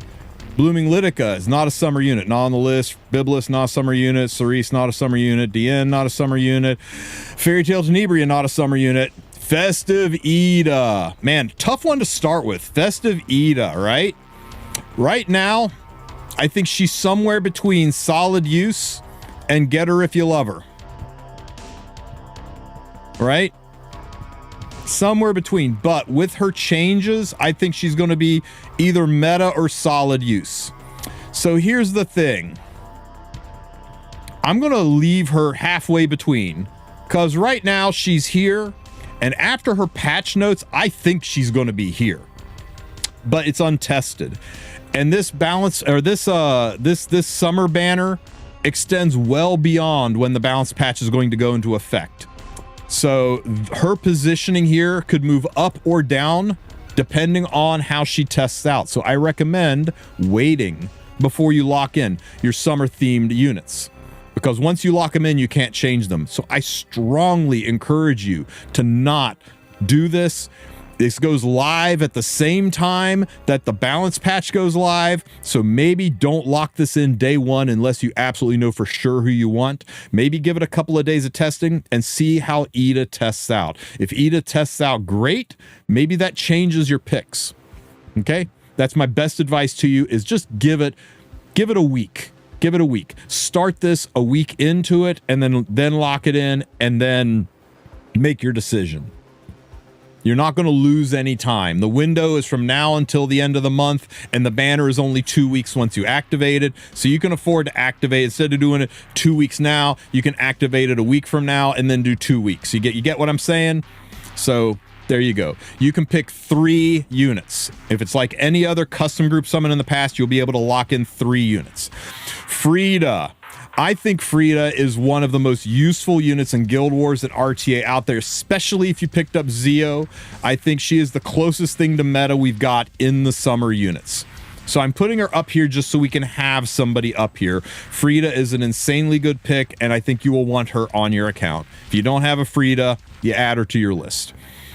Holiday Euphine is somewhere between solid use and if you love him, get him if you love him. If you RTA, she's solid use. If you RTA, she's great at anti-cleave, and her burns are really, really strong in RTA. But if you don't have, if you don't care about RTA, then I think she's down here.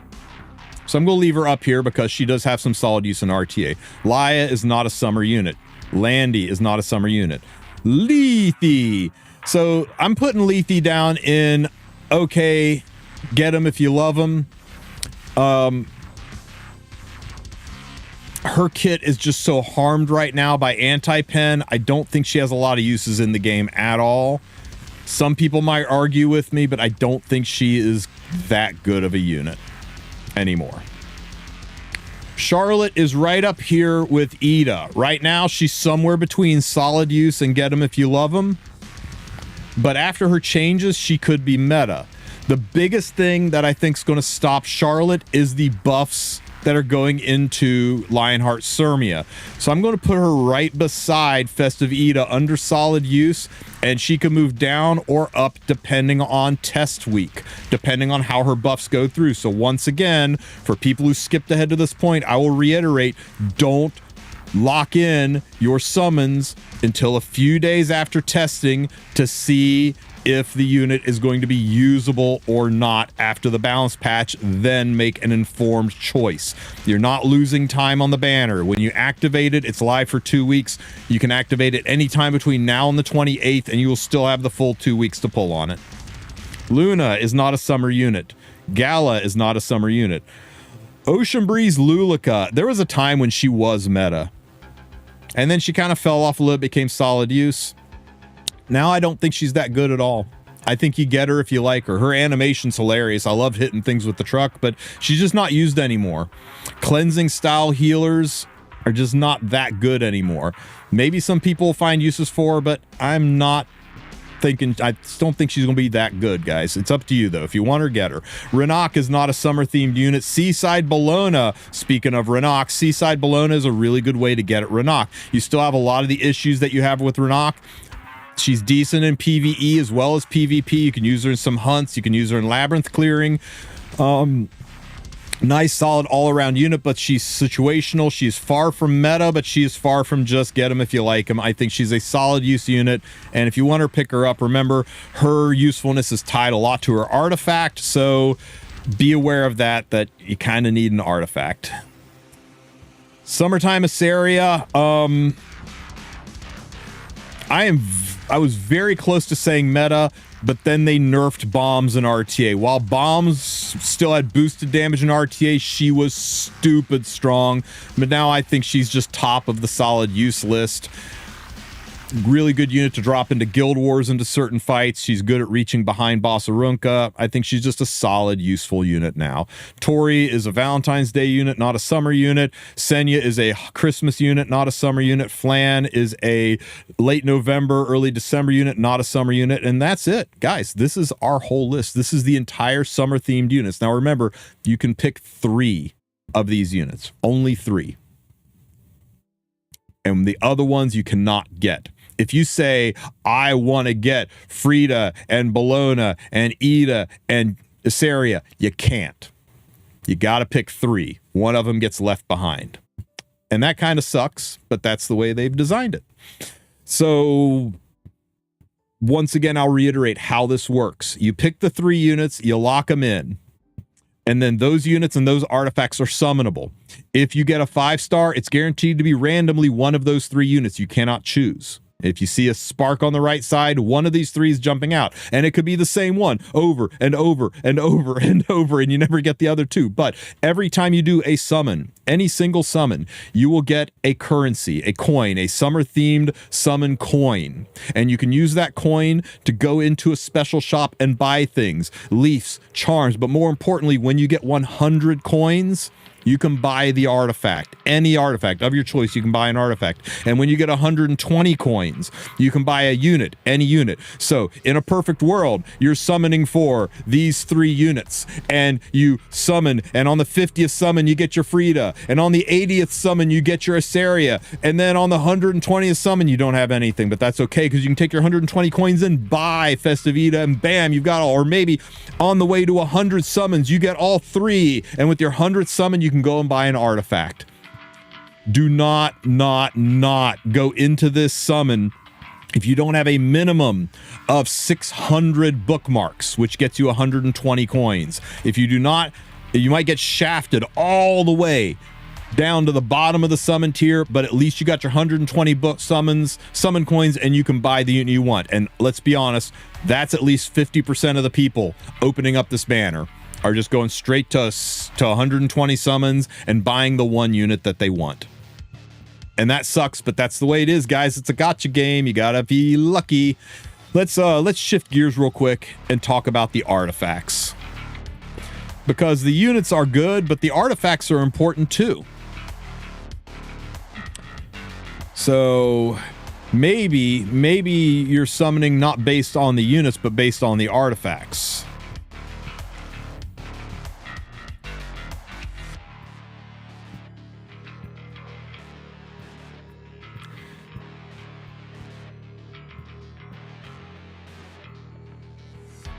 I'm gonna have to remember some of these artifacts. Champion's Trophy. Who does Champion's Trophy belong to?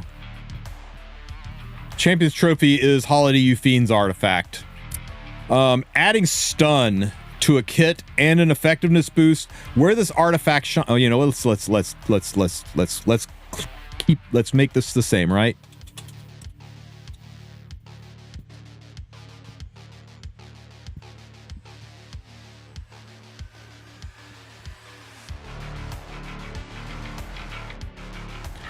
Okay, so let's take a look at the artifacts.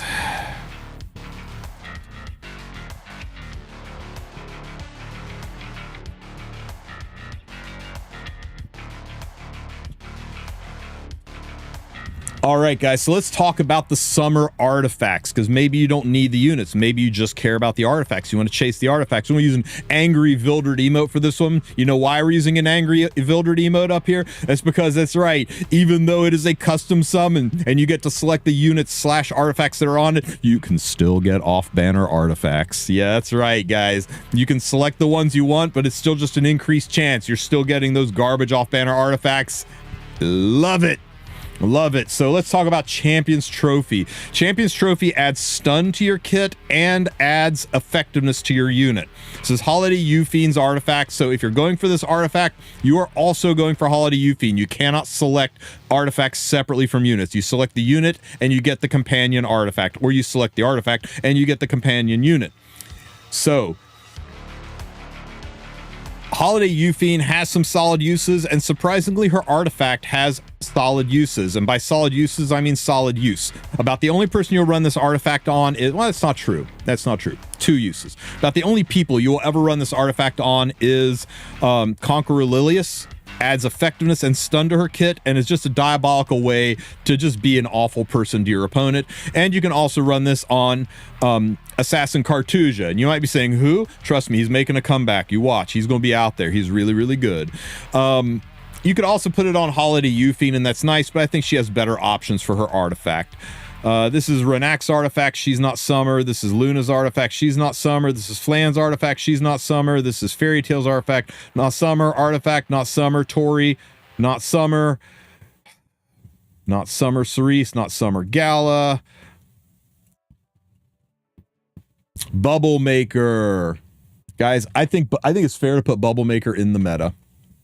I really do. I think this artifact boosting effectiveness and giving additional debuffs is really good. You're seeing this run on everybody from Harsetti to Witch Tenebria, a lot of really high-end units that are meta units, and any artifact that goes with a meta unit, this is a good artifact.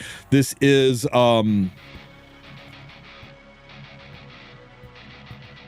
this Frida or Ida's artifact? I get them backwards.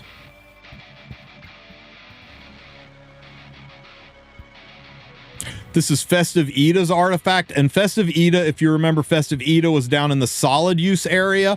So this is a good reason to maybe pick up Ida, is you can go for Magic Bubble Maker and get that extra stuff on your account. And maybe if you pick up Ida as well, and it turns out her buffs are worth it, maybe that's worth it. So this kind of makes Ida a little bit better of a pick. Mature Sunglasses. This artifact goes with Summer Break Charlotte, and I'm going to put it down here and you get it if you want it. This is basically Draco Plate for Knights, and Knights have such insanely good artifacts that the only time you ever use Mature Sunglasses is because you don't have Holy Sack and you want something for Mort. Let's be real. Every time you see this, it's on a Mort, and the first thing that goes through your mind is, this poor bastard doesn't have Holy Sack. And that's it. It does make your knights do more crit damage. It does overcap crit damage, so you can exceed the 350 crit damage cap. And it does give you some damage reduction, but that's about it.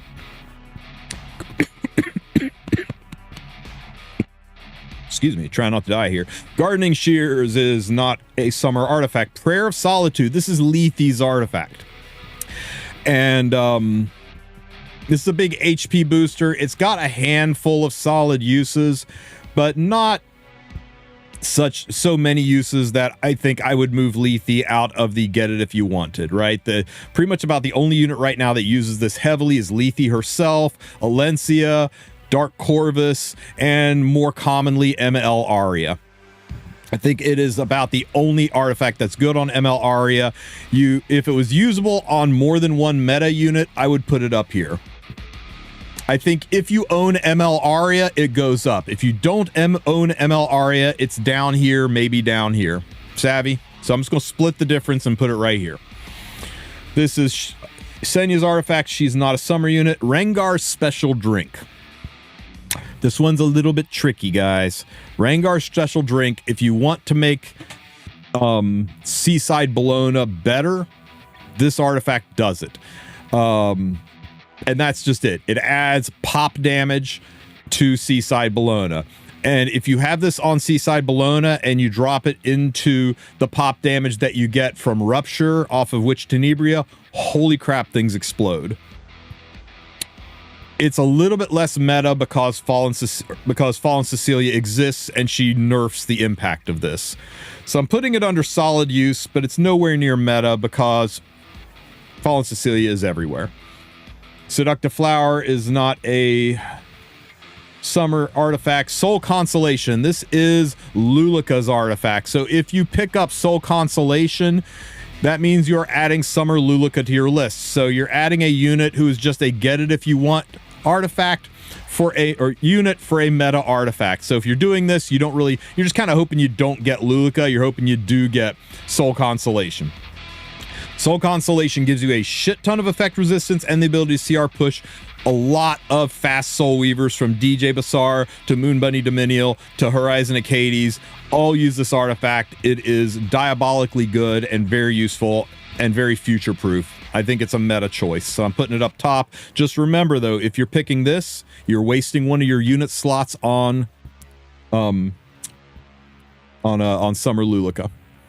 Spotted Hair Mouse Tie. For the people who spotted mouse hair tie, not spotted hair mouse tie, spotted mouse hair tie. This allows you to have Soul Weavers generate souls. For people that don't have bird's eye view, this is really nice. I think it's got some solid uses. I would hesitate to call it meta. Some people might say it's meta. I think it's okay. I think it's a decent artifact and you'll find uses for it. And it's worth picking up. And hey, you're probably going for Frida anyway, so be glad that you got some mouse ties, right? Star of the Deep Sea.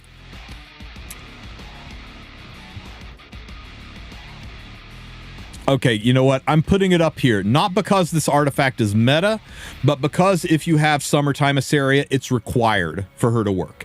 If you have Pirate Captain Flan, it's required to work. Anybody that tells you, nah, you can run Flan without this artifact is not your friend. Okay? 90% of her utility is locked behind this artifact. So if you want to have your Flan be usable, if you want to have your Assaria be usable, you got to have this artifact. Even though neither of those units are super meta right now, it is the key to unlock a unit's usability, so I'm putting it up top. I think you get this artifact.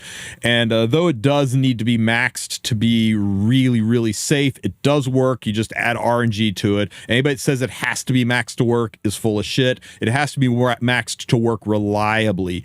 85%, 75% is still usually going to work, and you can bottle it over time. So you get one and you bottle it over time, but you got to get the one. Or you get two. So you got one for Assaria and one for Flan, and then you bottle them both over time. I would recommend that. If you want to have Flan and Assaria both be usable on your accounts, then you're going to need two of them. Spike of Aspiration, fake. Summer Photogenics, current summer. Laya's artifact. Dien's artifact. Landy's artifact. Renok's artifact. Hey, that's it. Did I miss any? I feel like I missed one. I don't think I did, though. Did I miss any? Why does it feel like one's missing? I guess it's not. Summer Break. Seaside Bologna. Nope. That's it. So there's my tier list, guys. So if this helps you decide... Whoa. Focus. If this helps you decide which units you're going to pick, if you're going for the artifacts, I mean, if you're going for the artifacts, it's pretty clear, unless you, of course, have already got this maxed out. Or if you're going for the units, or if you're going for a little bit of a spread of it, right? Maybe you want this unit and that artifact. Well, that will help you decide which you're going to get. So hopefully this helps you guys figure out who you're going to get, what you're going to get. Remember, do not touch this unit until 1, the balance patches out and we see what the impact on Charlotte and Spez or Charlotte and Ida is. And 2, do not touch this unless you have a minimum of 600 bookmarks. Otherwise, you're just throwing money away. If you have any questions, ask them in the comments section. Don't forget to like and subscribe, and I'll catch you guys in the next one. Are all summer limited banners coming back? Where did it go? I had to close it to move this damn window around.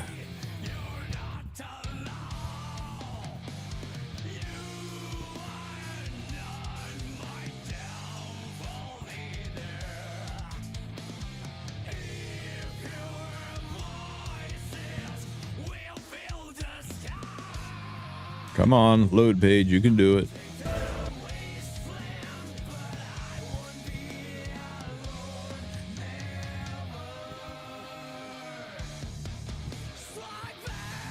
This is what they're doing. All summer banners are coming back with the exception of Hua Young and Aram in the form of a summer themed group summon. I'll show you what this looks like.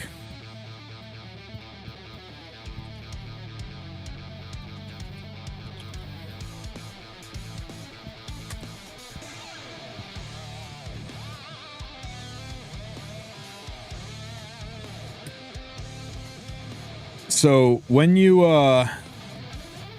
go,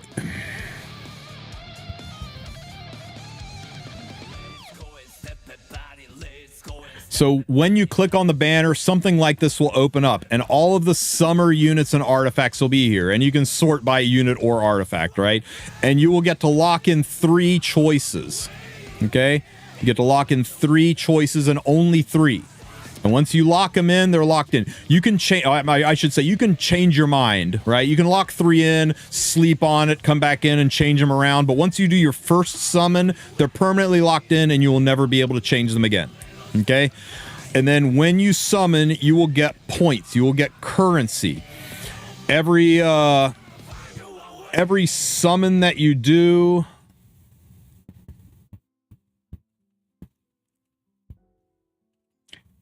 God damn it.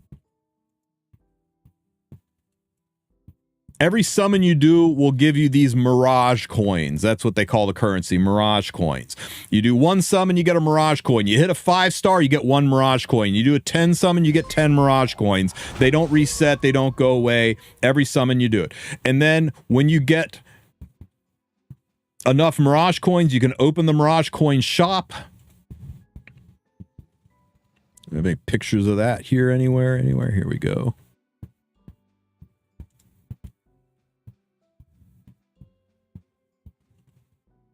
And the Mirage Coin shop looks like this. And in the Mirage Coin shop, the 3 units you selected will be there for 120 Mirage Coins, which is pity. 600 summons gives you 120 coins. So, because 120 summons gives you 120 coins. So it's technically pity, and you can go in and pick up the unit you want. So the goal is that you summon all the way down to 120 summons, and on the way there, you pick up 2 of the things you were looking for, and you come in here and you buy the 3rd. And also, the 3 artifacts that correspond to the units you selected will be in there for 100 currency. So in a perfect world, you get the 3 units you're looking for and 2 of the artifacts in your first 100 summons, and then you go in and buy your last artifact with the last coin. It's not going to happen, but you can dream.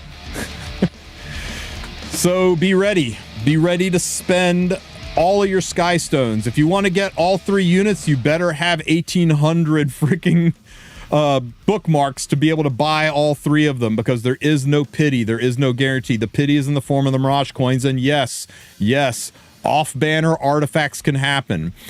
And if you get a 5-star, it's guaranteed to be one of the 3 5-star you selected. It could be the same one every single time you hit a 5-star. It could happen. 1,800. 600 bookmarks to get your first, 600 more bookmarks to get your second, 600 more bookmarks to get your third. That's the worst case scenario. But you don't have to worry about that because you're lucky. So that's how this works. Anybody have any questions about the Mirage Coin Shop or how custom group summons work? And because they said it is a summer-themed shop, I suspect that the only units in here are going to be the summer units. No DNs, no Lunas, no Young Senyas, no Afternoon Soak Flans, only the summer units, which we cover in the tier list. How often do they do this? Usually once every 9 to 10 months. This goes into effect on the 7th. So this goes into effect the same time as the balance patch goes into effect. So you will be able to see, is Summer Eda good? Is Summer Break Charlotte good? And then decide whether or not you're going to add them to the list. And for the final time, I'm going to reiterate, make damn sure you don't activate this banner until you see how good those 2 units are, and then make a command decision. Let test week go by, let people put them through their paces and see if they are usable or still kind of mid, and then make your choices. And one more time for the people in the back, if you are just wanting to go for a couple artifacts in the powder shop, lock in the 3 artifacts that you're looking for, lock it in, do 1 single summon to activate the banner, and boom, you can go to the powder shop and buy 1 each of the 3 limited artifacts from the powder shop.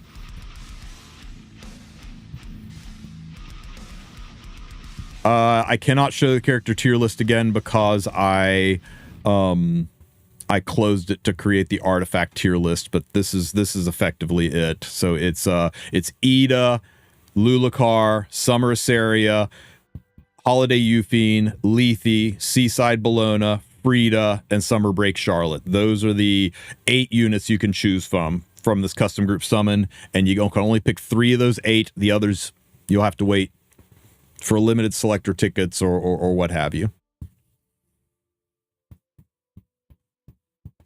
Is a gear score of 98 good before Reforge? I think you know the answer to that, Sabu. Nice flex, though. Nice flex. They did the same thing last year. Last year, they didn't do a custom group summon. Okay, unless there's a collab. Because remember, I alone will stand atop the heavens, so Sukeisen, all according to his plan. Yeah, Suke Aizen. Even I don't butcher things that bad. Last year they did a RGB custom group summon where you could select any RGB unit, including limited ones that weren't collabs. So they kind of did it. You could put summer units in here, but you could also put any unit in here. This year they're limiting it to summer themed only. Don't ask me why.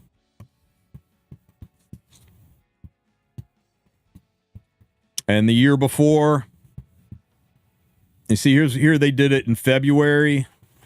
Here they did it in November.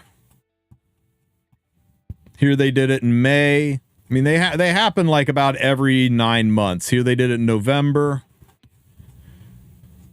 Here they did it in April. But they rarely do themed ones like this. It's usually just any RGB. It's kind of weird that in this situation, I mean, here they did it, but it was custom around just the collab units. And then, you know, here's where they... If you want to get all 3 units and artifacts, you just gotta make the conscious decision of being lucky. That's right, Black Star, just be lucky. Here they did it back in March, was the most recent time they did it. So it's kind of unusual that this one is just themed around just themed around only the summer units, but that's the decision they went with. They want to make it more summer-esque, I guess. And maybe that leaves the door open for a normal custom group summon to be a little bit earlier than later.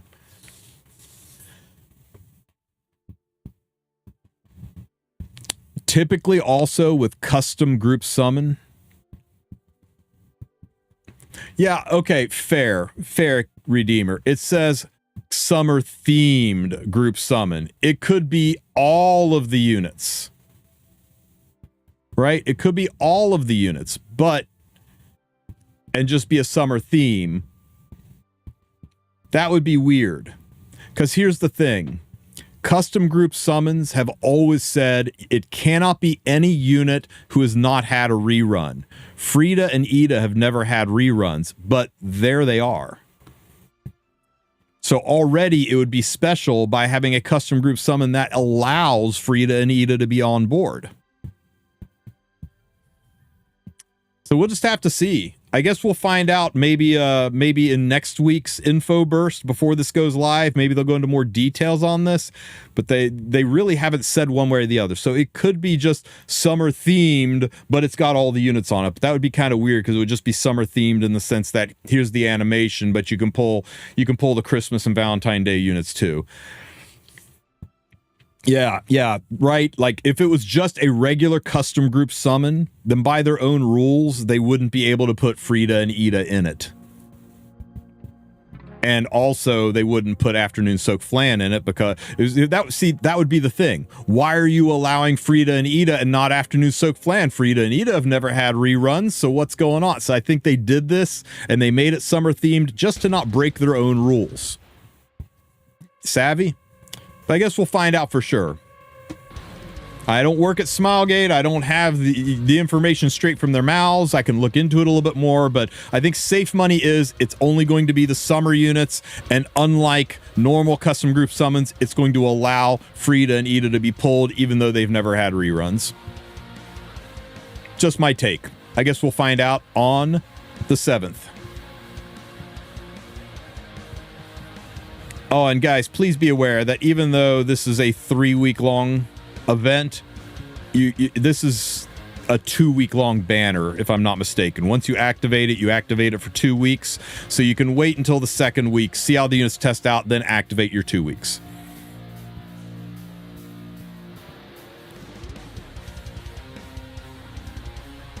Where's my Epic 7 go? Boop. When does Aram leave? Funny you should ask. 10 hours. Maintenance podcast goes live. Aram goes away. You see that one summon right there? You see that one summon? I said, you know what? Let's just do a single summon. I had a bookmark to do a single summon.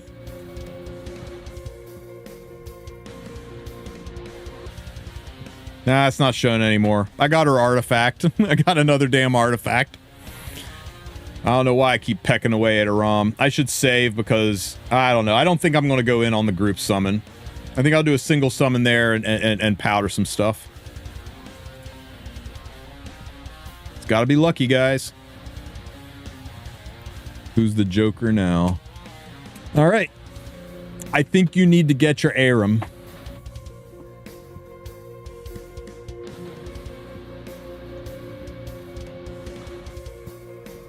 I have more than the ultra rare Espa heroes. I have the ultimate collector's item. I have the rarest hero in the game.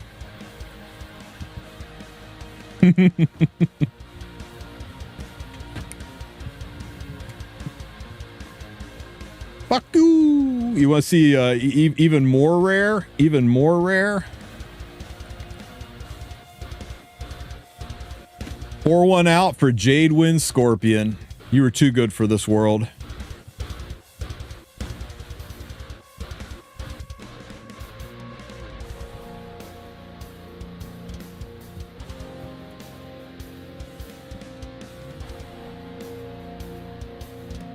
When does a limited unit rerun usually? Usually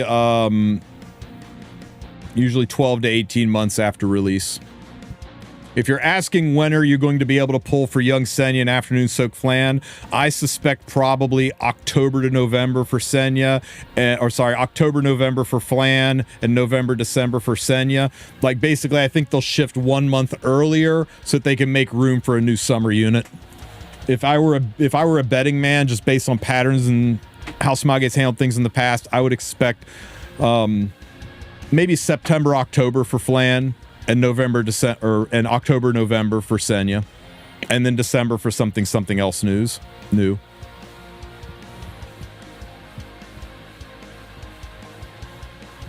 I went Auden's holiday swimsuit skin though. Where is it? We took the swimsuit with Auden still in it, put it in a bag, loaded it down with rocks, and threw it over the side of the ship. Get some scuba gear and a lot of yeah, I mean, the crabs will just eat the biologicals. The swimsuit will still be there, so you'll be good. You can go get her swimsuit. It'll be in that bag. What? I'm just saying it. You guys are thinking it. When do we get the stream for the second part of the Summer Fiesta? I believe Summer Fiesta Part 2 goes live August 16th. What are the stats on my Aria? Oh, you want to see my Aria? I'll show you my Aria. I got the best damn Aria in the game.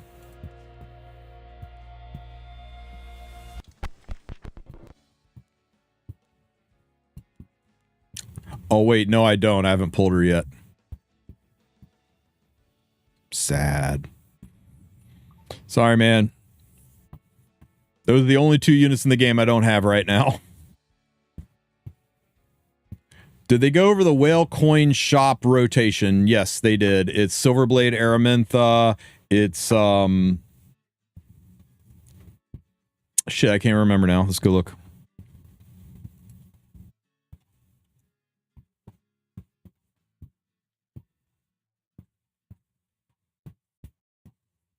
Oh my god. Archdemon Shadow and Concolilius. Oh, somebody asked earlier about the Mirage coins. They do not carry over. Use them or lose them. They reset once the custom group summon banner goes away. So do your Mirage coins. They do not stick around for the next banner. They do not transfer.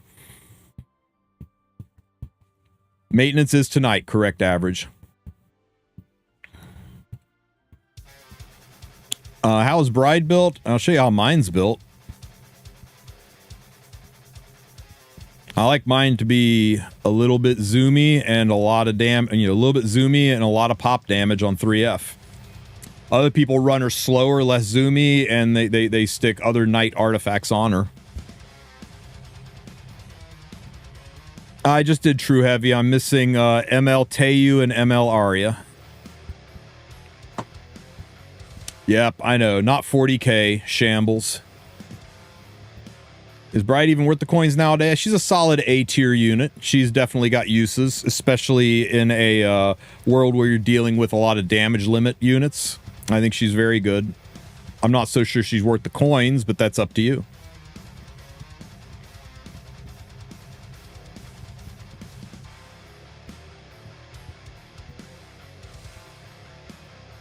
Is she underwater? Yeah. Yeah, she is. Dragon King Shroon wanted to marry her, so she was a sacrifice to the Dragon King, and it's a whole weird-ass story centered around that. When to pick Surmi and RTA? Whenever the enemy picks Flan, because it looks like she's going to shit all over Flan.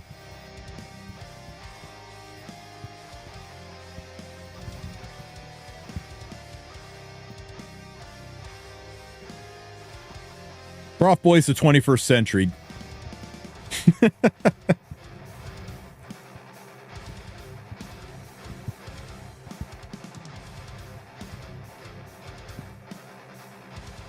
You hate Bossarunka? I hated Bossarunka too until I saw her in her bathing suit.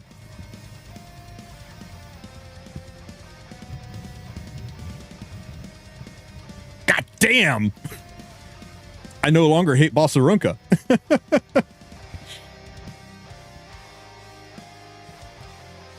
How does she beat Flan? Doesn't Flan kill her before Sirmia even moves? I want you to take just a few seconds to read the description of her new exclusive equipment.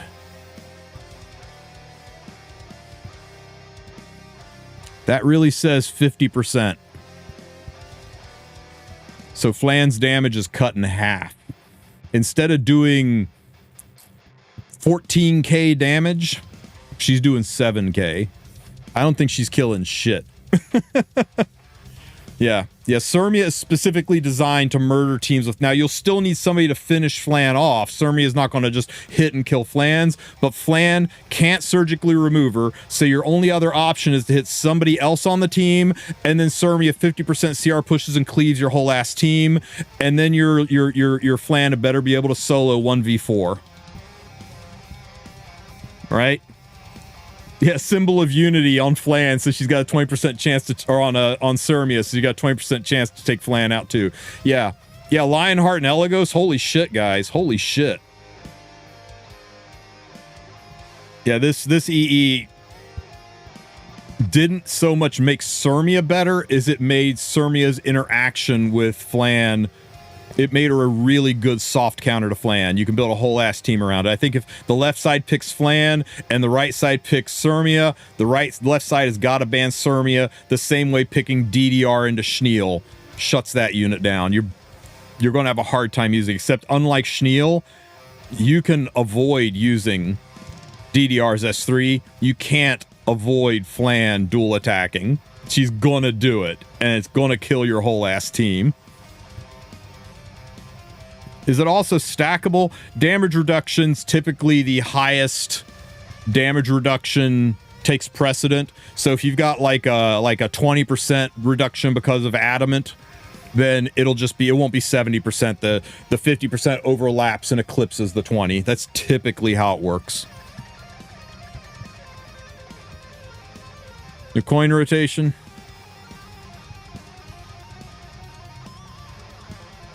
Aramentha, ADS, Lilius.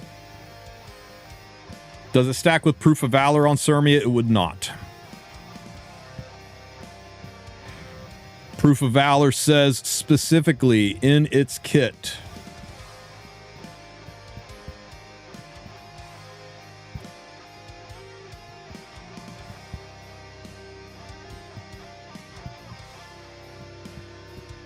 This artifact can only affect one hero on the team for each. You know, it doesn't say it, does it?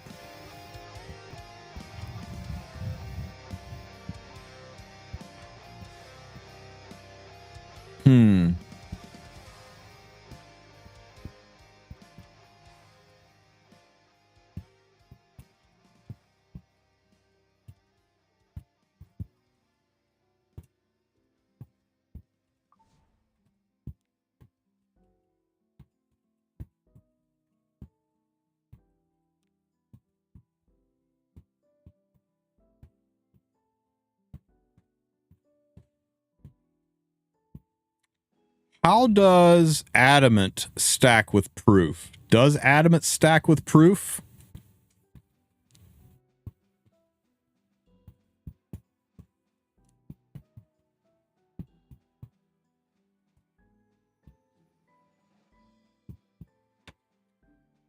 Most shit, it says, does not stack with artifacts of the same name.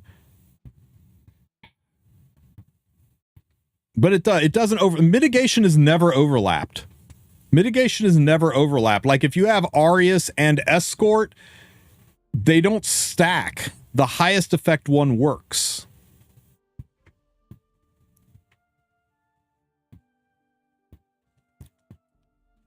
Yeah. The strongest effect applies is normally the way it works. It doesn't say it, but I am 99% sure that's the case here, guys. Otherwise, you could stack it to the point where you take 0 damage. Unless it was multiplicative and you could still take it to the point where you almost take 0 damage. There's no way. There's no way. It's going to be the strongest effect applies. So if you have this exclusive equipment, putting Proof of Valor on her is stupid.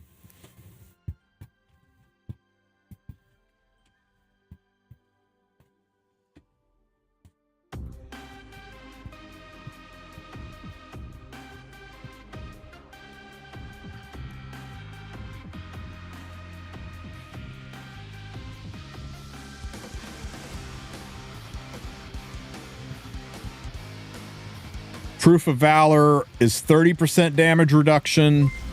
Her own exclusive equipment is 50, so the 50 should trump the 30.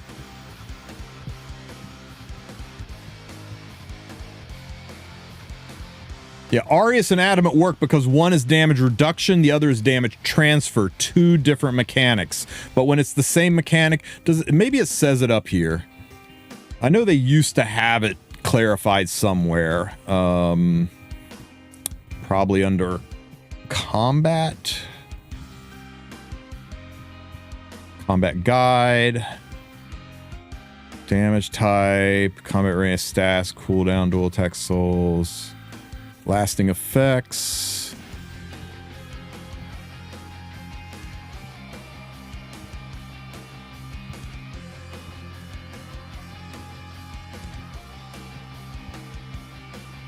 Reflect, counter, revive, invincible.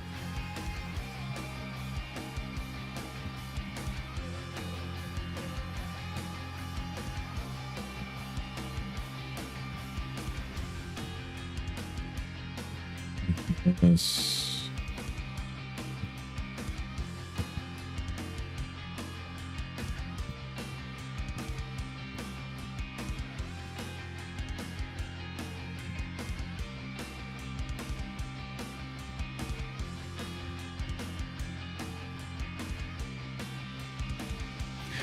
It's got to be in here somewhere, but trust, guys, you cannot stack damage limit, or you cannot stack damage reductions, and you cannot stack damage transfers. All right. You put Arius on a unit that's got escort, you do not transfer 70% of the damage. You put Adamant on a unit, and then you run another unit with proof, you don't get 46% damage reduction. It's the highest effect is what goes into play.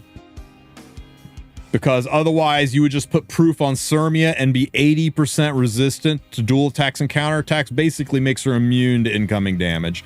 It's not the way this game works. I can't find where it says it in the game, but it's in here somewhere. So trust, you cannot stack damage reduction with more damage reduction. Proof of Valor on a stealth unit doesn't give you Proof of Valor on a stealth unit doesn't give you 80%. So Sirmia plus Adamant stacks. No, it doesn't, because Adamant is damage reduction and Sirmia's EE is damage reduction, and you cannot stack damage reductions. Sirmia's EE plus Arius works because you're stacking damage reduction with damage transfer. Two totally different mechanics.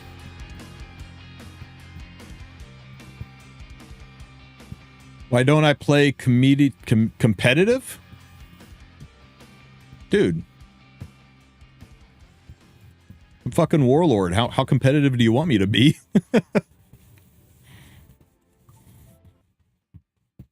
This season, I'm not pushing for Emperor because I'm going on vacation next week and I will not be around to do it. Isn't Adamant crit damage reduction not damage reduction? It's damage reduction if you're crit. It's still damage reduction, but it's damage reduction if you're crit. It's still a damage reduction mechanic. What about Legend? I don't even think I've ever touched Legend. I've never really tried. It's that's an effort, man. People that push into Legend, man, that's some dedication.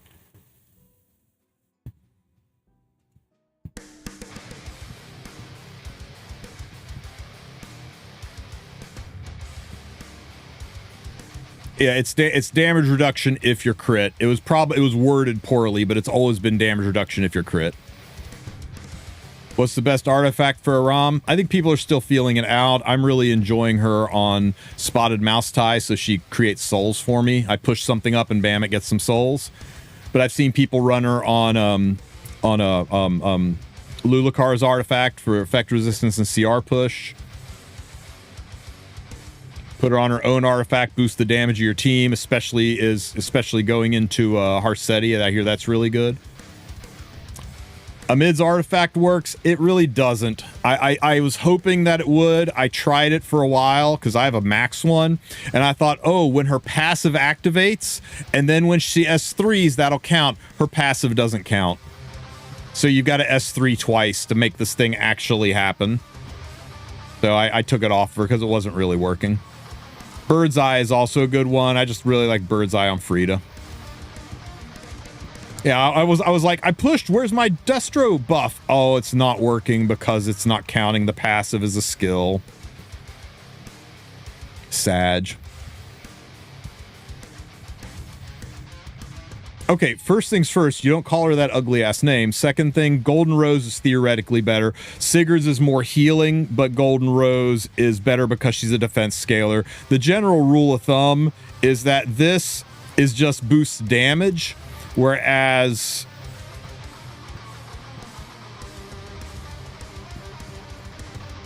this boosts attack. So for HP and defense scaling units, this doesn't give you that much of a kick, right? Whereas for HP and defense scalers, this is unchecked and it just works. But you do get a little bit more healing out of Sigurd's than you do out of this. So the general rule of thumb, HP scaler, defense scalers use Golden Rose, attack scalers use Sigurd's, but both of them can use either.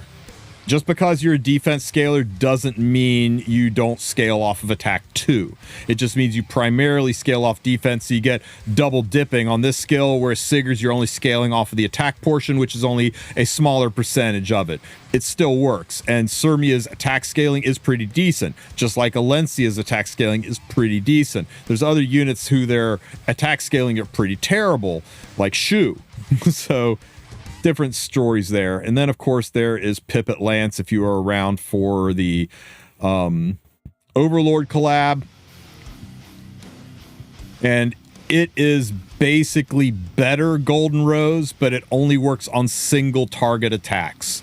So it would be terrible on Sirmia because her S3 is AoE. It would only help her with her S1. And I believe the absorbing with health also has to be from a single attack because there's a comma here. So you don't even self-heal. So this is really only good on heroes that do single target attacks. Like, I don't know, Shaltir and I'm sure there's another one. ML Aria, I guess. Yeah, it would be good with ML Aria for sure.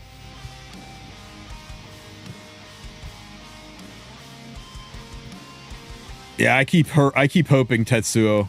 I want to see Ainz get an actual legitimate buff. Did I get my Heart of Orbis? Yep. I went ahead and locked in the helmet, and it turned out pretty decent, I think. Where did it go?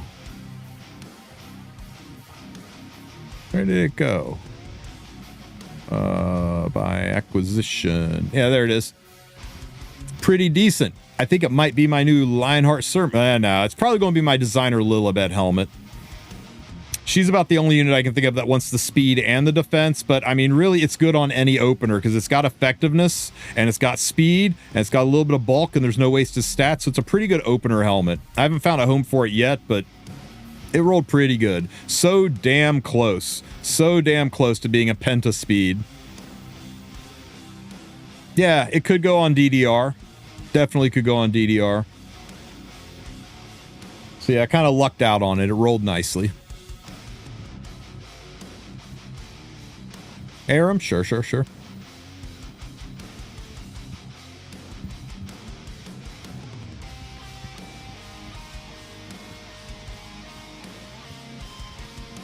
She is perfectly speed tuned to work in unison with my Lidica.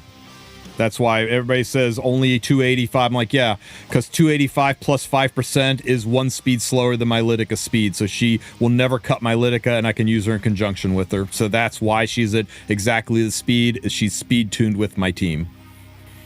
If you have different speed needs, you go differently. Some people are running her as an opener. Some people need to run her slower to tune her in with the rest of their team. How do I counter Zeo? I ban Zeo. I ban him or pick him. Aram doesn't really counter Zeo. I mean, I guess you stack a whole bunch of ER on him, but it's hard to out-ER Zeo. Is Dilibet good? Yeah, she's a very good pocket pick. She's really good into debuffs, and we're in the middle of a debuff meta, so yeah, she's quite good. Is that artifact good on her? I like it. It's free. I push somebody up, and it's a chance to get 10 more souls, so I can soul burn. I automatically get 10, and it's a chance for 20, which lets me soul burn anybody. I think it's a good artifact for her. What's in the next ML shop? Conqueror Lilius, Archdemon Shadow, and Silverblade Araminta. Will anyone appreciate counter set gear with high effectiveness? Here you go. Buddy of mine sent this to me.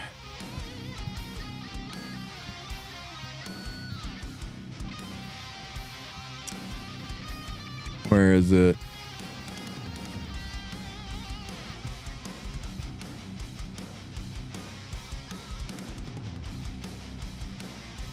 It wasn't Evan. I thought it was Evan that sent it to me. It was a 240 speed counter Aram with a shit ton of effectiveness. And I told him it was just diabolical. So, you know, trying to lean into that S1 stunning people.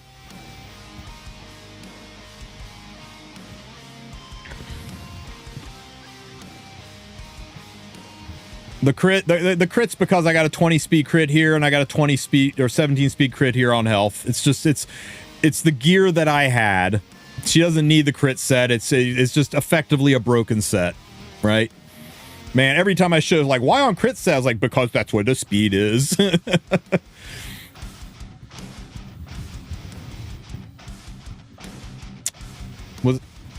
It was really hard to get masters this season. Yeah, if you're pushing this week, brutal, absolutely brutal.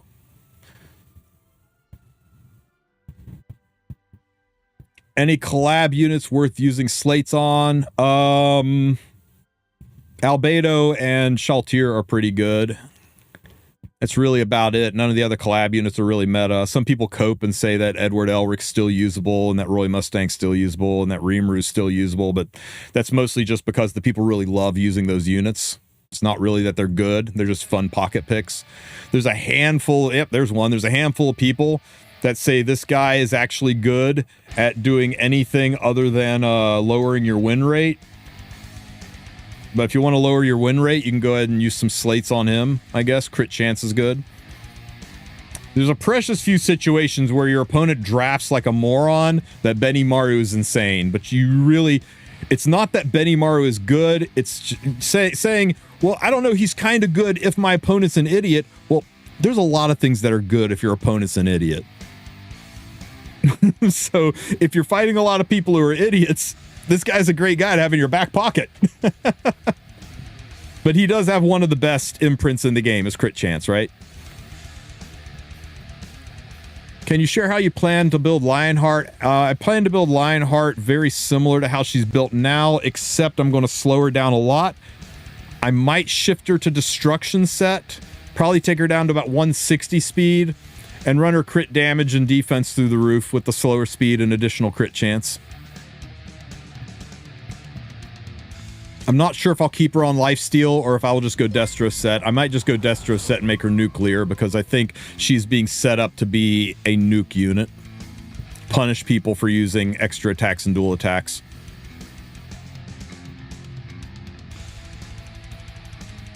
Hey, Ed is almost okay. Exactly, preheated. Ed is almost okay. It's so effing bad. New Moon Luna just beat me because of that. Hey, grats, Backbone. Awesome, awesome. You are good then. If you got it today, you're locked in. Does RTA points decay if you don't play for 3 days? At the end of 3 days, it decays. So guys, it's as simple as this. Go into World Arena and look at this timer. And if it says 3 days, you will decay. If it says anything under 2 days and you do one fight, you will not decay the rest of the season. So as long as you did your last fight prior to 2 days, 11 hours, and 59 minutes, you're locked in. If your last fight ended and this says 2D, you're locked in for the season. you can be done. You can never touch it again. But if your last fight was when it said 3D here, you can check your log and see how long ago your last fight was. I'm done. Here I wasn't done. Here I could have potentially decayed because when I did this fight, it said 3D. But here, it said 2D, so I'm locked in. Savvy? Just has to be one fight, win or lose. Win or lose. If you're more than 8 points over the cap, just go in and immediately hit yield and lock it in. I need 100 more points for Masters. Get swinging, man. You don't want to wait till the last freaking day. That'd be brutal. Should I get Spez from the coin shop or wait? Tough call, man. Tough call. If you really want him, he's a fun unit, and after his buff, he might be insane, but he also might just still be just a fun unit. He requires setup and an entire team built around him, and units that require an entire team built around them are hard to use in RTA. All it takes is somebody messing up your plan and you're hosed. But in a controlled environment like Arena and Guild Wars, it's easier to set that stuff up. And he's crazy good in those environments, but I don't know.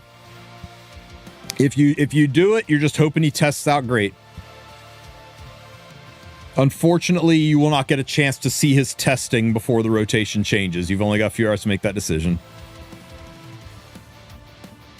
Does Sez still need setup after his buff? He needs less setup. He's a little bit more self-sufficient.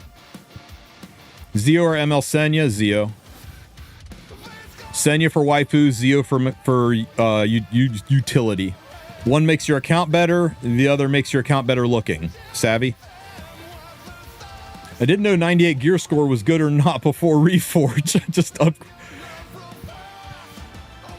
Oh, you were serious? Dude.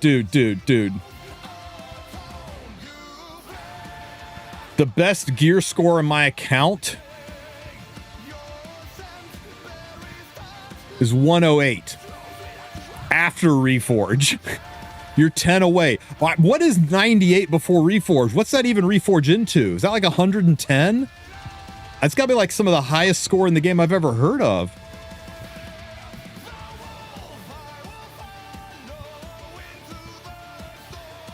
Now, to be fair, gear score isn't everything.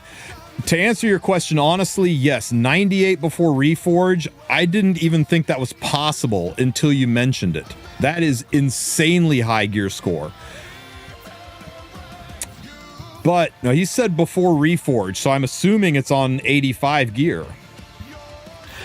But gear score isn't everything. Look at this piece of gear, for example. 108 gear score. And it's absolutely trash because none of these stats go together. It's got speed, but not a lot. It's got crit chance, but no other DPS stats. It's got defense, but no HP. It's got effectiveness and effect resistance together. Neither of them are so huge it makes a difference, and neither of them are so high that I would want to put it on. It literally, this piece of gear goes on nobody, and it's my highest gear score piece on my account. So gear score is not everything. But gear score is usually pretty damn good. You know, usually your high gear score pieces are pretty heckin' pog. But yeah, pound for pound, just gear score. Anything above the general rule of thumb for end game players, and again, with things like this, and with things like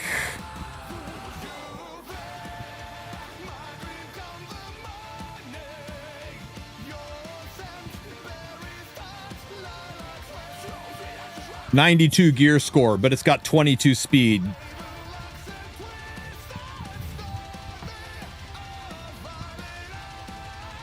Where is one of them? Surely there's one here somewhere.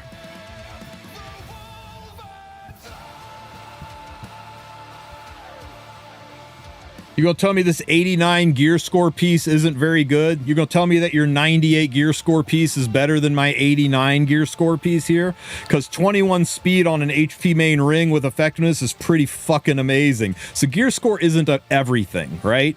Sometimes it's what is in the piece of gear that matters more than gear score, but just considering raw gear score, the general rule of thumb is 85 gear score or 80 to 90 gear score is PvE gear, and 90 gear score plus is your top end RTA unit gear, and 100 gear score plus are the things you post in streamers chats to get banned.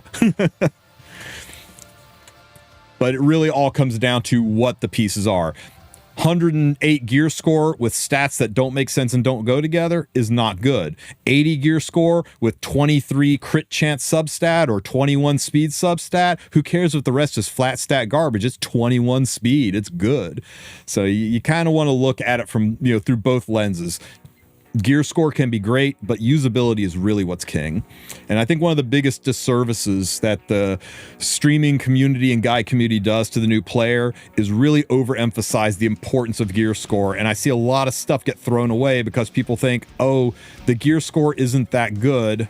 And they wind up throwing away some pieces that are actually pretty decent. Score.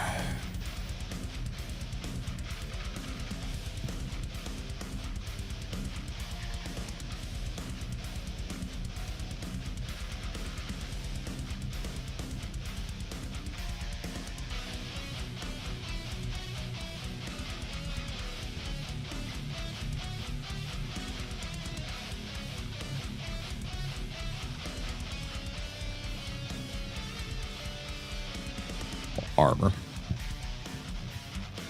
Yeah, look at this sad 86 gear score piece of gear. Who's keeping I heard Tristen say 86 gear score was just PvE gear. This is just PvE gear, guys, right? Nobody in their right mind would use 86 gear score. It's just PvE gear. You can't always count on gear score. You kind of got to look at the stats and decide, is it really usable?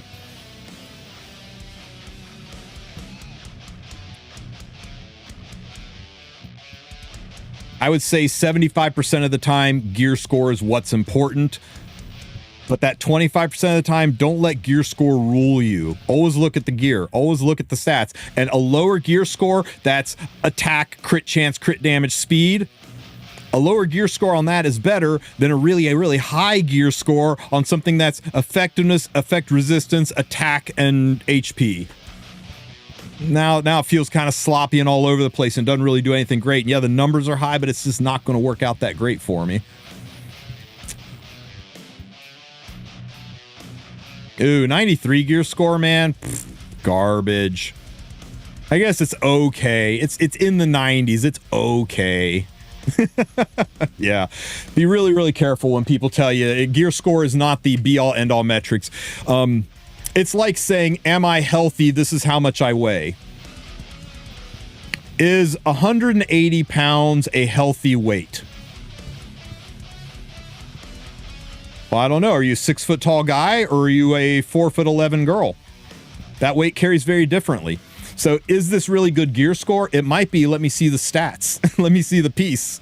You kind of got to look at it with that kind of a lens. So make sure you're looking at the usability and well-roundedness of the gear. And as long as it's got a place on your account, it's got a place on your account. Now, the one thing I can tell you is anything under 70 gear score is garbage. And anything under 80 gear score, it's unlikely you'll keep anything under 80 gear score other than just to flesh out your PvE units. Usually it's got to be above 80 for you to really care about it. And when you sort your gear, when you go in and you look at your gear and you sort your gear by gear score, when you get down into the 80s or below the 80s, we'll get there sooner or later. Eventually.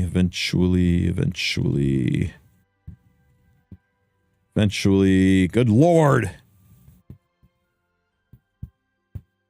Here we go. Once you get into the 80s, you're going to notice something. You're going to notice a lot of the gear is not on anybody, or it's on units that are barely used, or it's on units that are gear holding, or it's on PvE units. Not always, though. Not always. Another good example of where gear score isn't king. It's only 89 gear score, but it's got 31 hecking attack. and 12 crit damage. This is the most strays helmet to ever strays. So not always. But the lower you go on the gear score, I even said below 80, right? That's below 90. Let's get below 80 and see how abysmal it is below 80.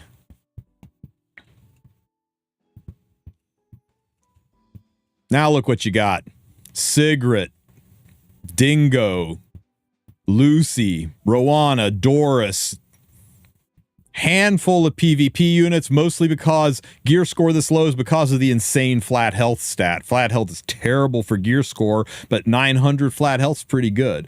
But it starts to be units that you don't really use many places, or you're just looking for, you know, that magical high flat health roll on an HP main piece.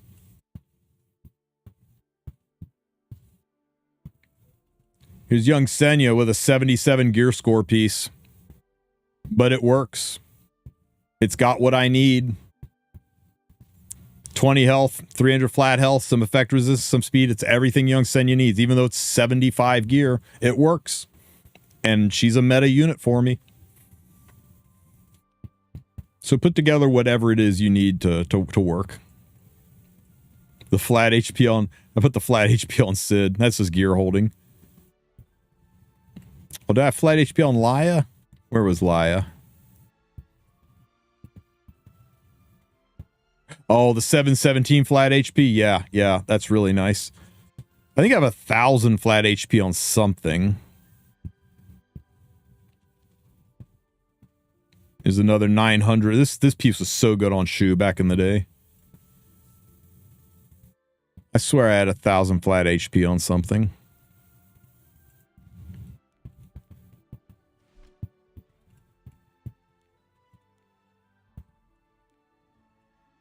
Yeah, there it is. Look at that weapon. Isn't that the dumbest freaking weapon you've ever seen? Dark Corvus weapon for sure. They may know where to post. You can just copy, post it in your own Discord, and then right click on it, select copy link, and then paste it here. If you got a link, you can paste it directly here. Otherwise, if you want, you can join my Discord and DM it to me, and I can take a peek at it that way.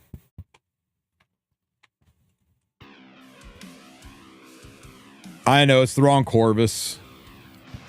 I haven't re-geared my Dark Corvus yet, so he's kind of in the shitter on gear right now. Yeah, I switched it to get him the effect resistance, right?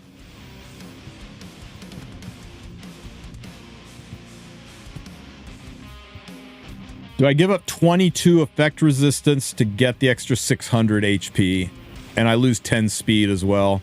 That's why I switched it. It used to be his weapon. Is ML Senya worth buying at the store? She's a solid A-tier unit. She's not going to radically change your account, but she's a nice tool to have in the tool belt. Guild Wars and RTA are probably about the only places she's used. Look at what's coming next month, and if you don't see...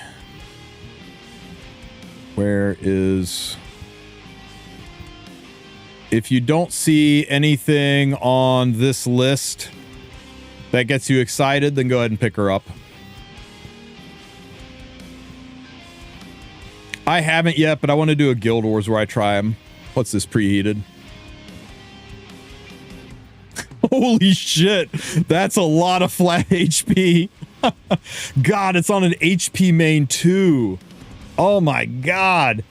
You know what's crazy is you could change that crit damage to effect resistance and lower the gear score, yet make it better. Actually, if you got 9 effect resistance, I think the gear score would stay the same. Wow.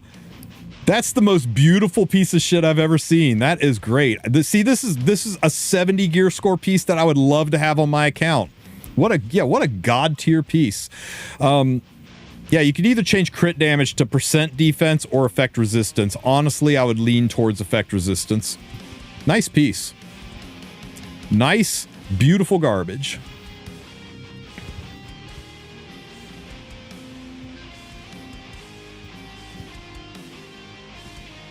It's only 93 gear score, man.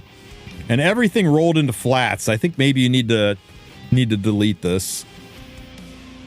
Yeah, you know what? Use a mod gem. Take another swing at it. Maybe you'll hit some of the stats that have percentages on it, right?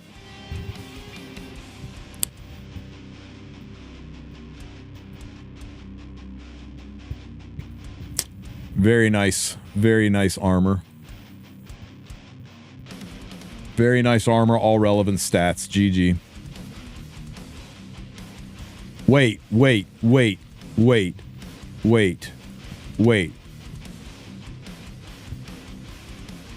Brother. Who posted it? Get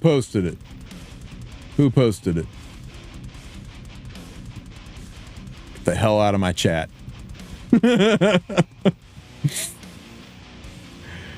Wow. 28 speed. Congratulations on the 28 speed, or 4 speed. No, it's 28. Maximum boost is 4. Even if you penta-roll at maximum boost is 4. So nice 28 speeder. 5 4s into a 4. Wow. That's the dream, man. I would love to have some 4 speed faster than my fastest piece. Beautiful. It's 28, guys, not 29. You get 1 point per speed roll, but it caps at 4. Yeah, one speed per roll, caps at 4. The only way you can get 29 is if there's a 5 speed involved. That's why there's only like 2 or 3 29 speeds out there in the world. Yeah, this is my fastest piece after Reforge, 24 after Reforge. I'm still 0 out of 5.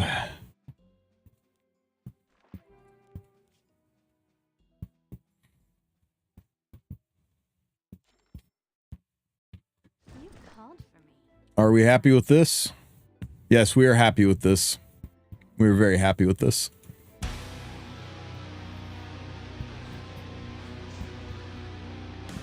Penta-roll 5s, that doesn't happen. 29 is the statistical maximum. I saw a 30 speed once. I'm pretty sure it was photoshopped. Anybody that shows you a 30, that means they rolled 5 more than once, and the statistical chances of that are you could roll 1 piece of gear every minute since Epic 7 was created and not get that. I don't think it's statistically possible. It's statistically possible, but it's not probable. It's not realistically possible. Not realistically possible.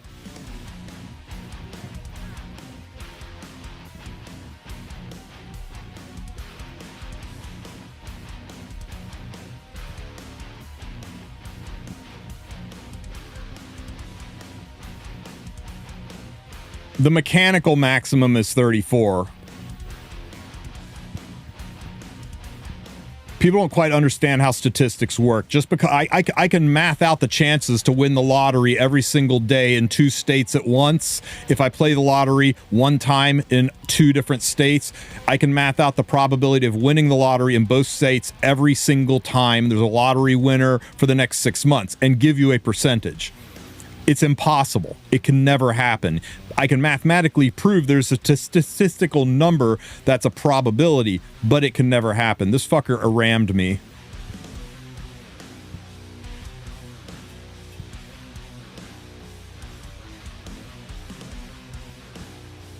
Fine.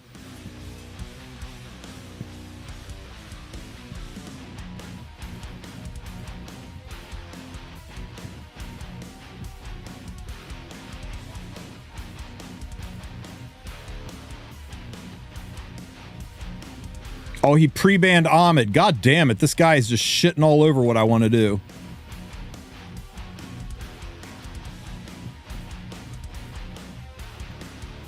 Ah, I'm so fucked. And I didn't put Lytic on 3.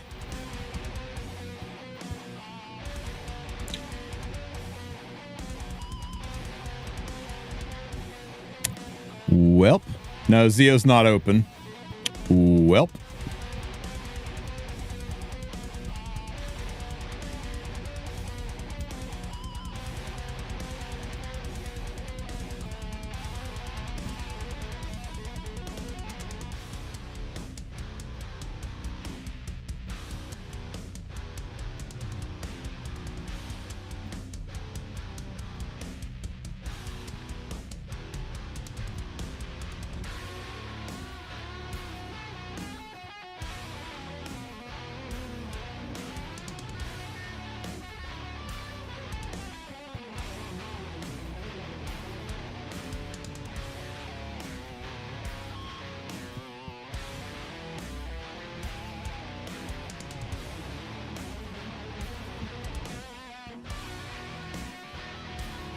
Welp.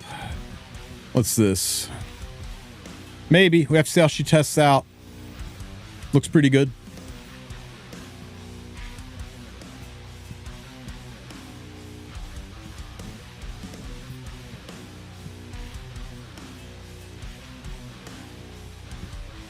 Do I have gear on my doggo? I really need to put my gear back on my doggo because having evasion on everybody would be pretty fucking lit.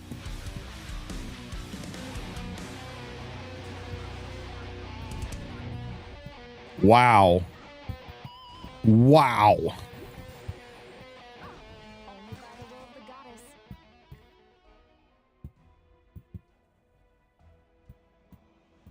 We didn't strip a single one of those fuckers.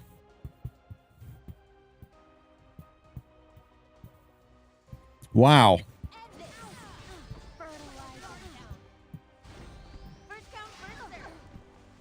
We had a shot if we had fucking stripped, because we even hit the Auden, but we didn't do, yeah. Team-wide, I still do a reduction on the debuffs. It should have stripped. It just said resisted across the board.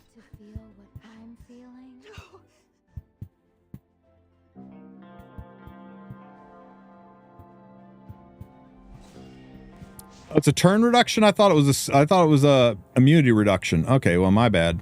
My bad.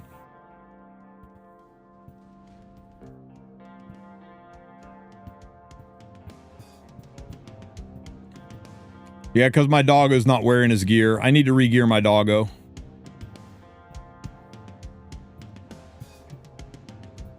Man, it's so sweaty right now. It is sweaty. I'm not used to people taking a ram away from me.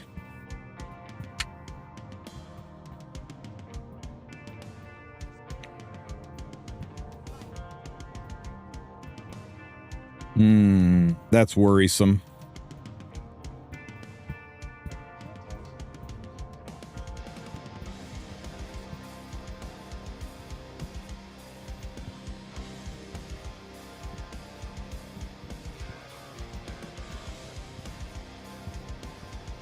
Yeah, we racing.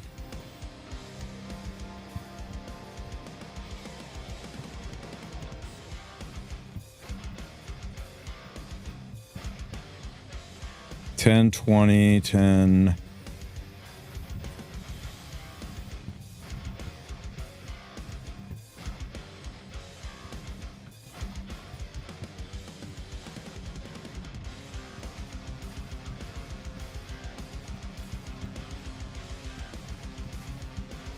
I think we just be confident. We just be confident.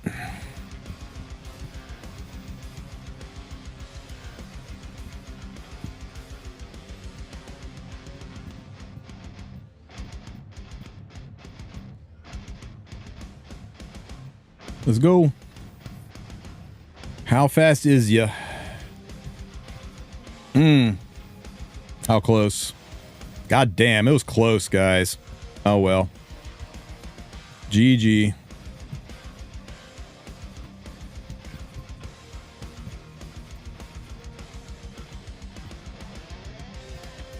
Could I have done differently there?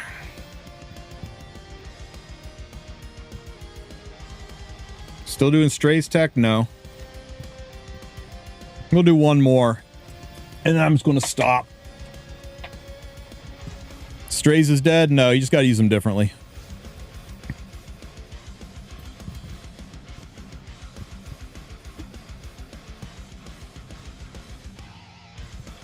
Didn't speed have a speed? Yeah, but, you know, I could only get rid of one. I was hoping that he would let me have a... I was hoping I'd still beat him, but he was still faster. Ahmed's, hang on, I gotta stop yapping and start focusing.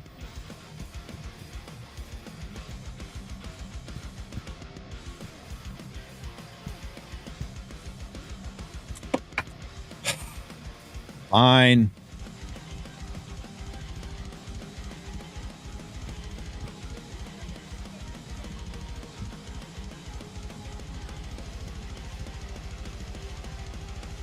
Nobody's letting me play the fun unit. I hate it when you get first pick. And he's doing the thing to me. He's forcing me to play this bullshit.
Damn, that's really unfortunate.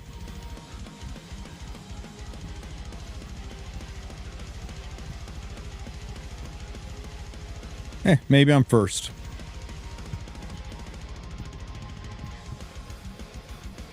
Maybe I'm not first. Jesus Christ, I'm just getting speed RNG'd like crazy here. Oh well. It was a nice run.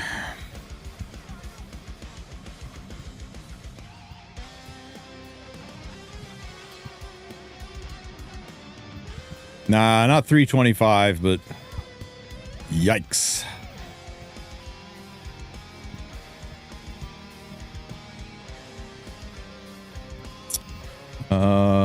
You?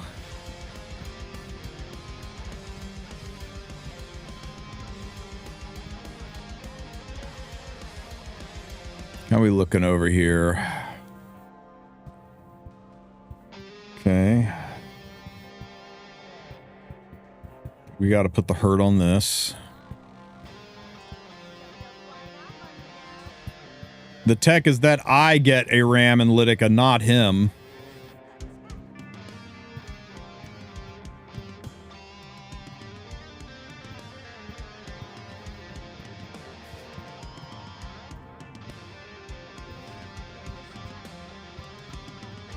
I'm gonna be greedy here. I'm hoping my S1's enough to kill that Litica. Fuck me!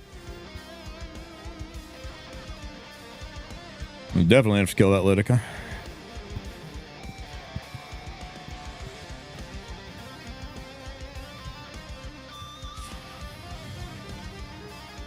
Do we kill the witch or do we kill Aram? I think we gotta kill the witch.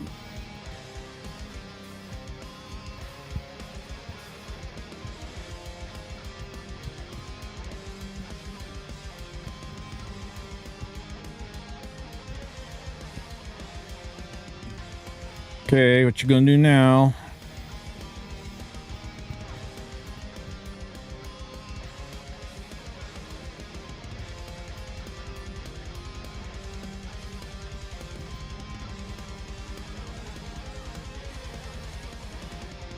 Wow, that's really a counter Aram, guys. Counter Aram. Okay. Still got my skill null. The pop damage is gonna fuck me up here. Yeah, I'm dead to the pop damage, guys. This cleaves me. Yep, GG. Should have killed the Aram. The witch, I had a chance to weather the storm of the witch. Leaving Aram alive killed my whole team. Every single one of you said witch too, so I feel better about making that screw up. We should have killed Aram. If we killed Aram, she couldn't have reset Renak, and then we could have survived the witch and taken things out, I think. I mean, it was at least a chance. At least a chance.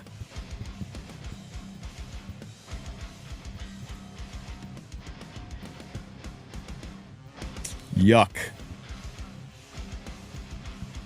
That was you, One Desolate Night? Good fight, man. I think if I took your Aram out, I had a chance.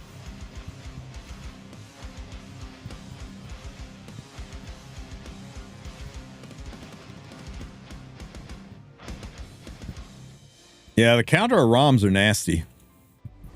Especially if you get lucky with that stun. That's brutal. Finally, I'm not first pick. Thank God.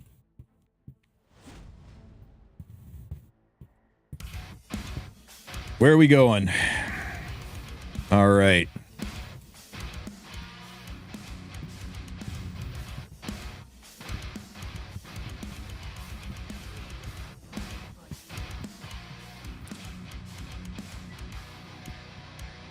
I run the same build, but 20 speed slower on Doctor's Bag. Cool.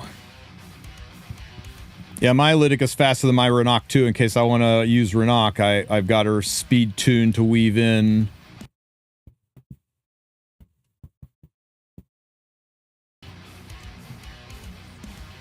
Yeah, I got speed tuned to weave in with the draft.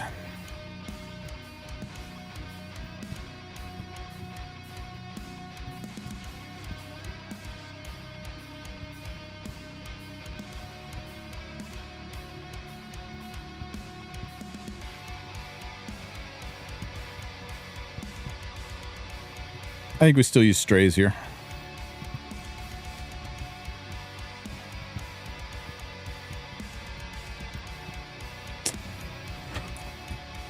Witch or Silverblade? Witch or Silverblade? Witch or Silverblade? Or Celilius. Celilius could be good here. All depends on if he picks Green Celine or not. Even Green Celine, I'm not too worried about.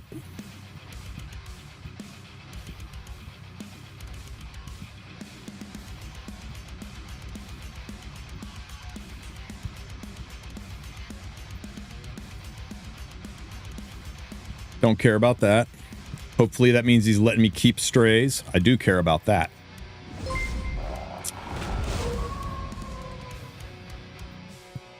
I do care about that. That means I have to put up with this.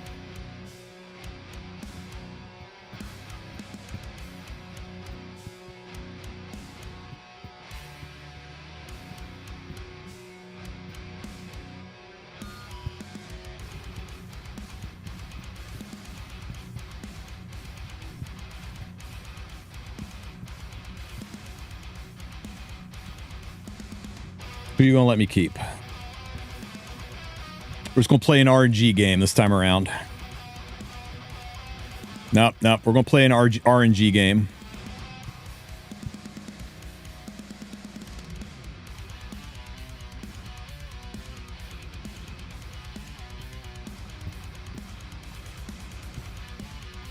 Okay.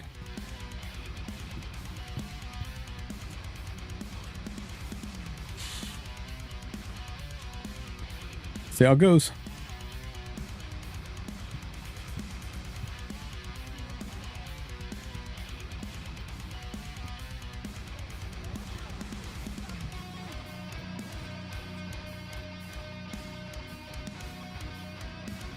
Decreasing buff duration by 1 turn. I told you it had a strip on it. Oh, shit. Okay. I thought I clicked the wrong unit. Fucking Luna not getting... I guess she doesn't get stripped because of... Yeah. It's okay. It's okay. She's gonna burn it. She's gonna burn it and everything's gonna go away. This is sad.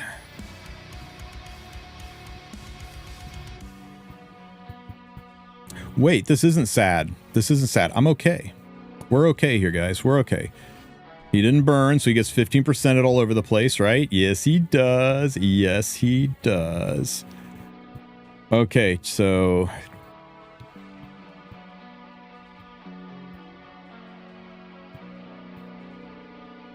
God damn. Now I'm torn. Oops. Too slow, too slow. It's okay. That's who I actually wanted to push up. This works out. Now we can do this again. Now we got it. Oh, fucking loop. Are you kidding me? Are you kidding me?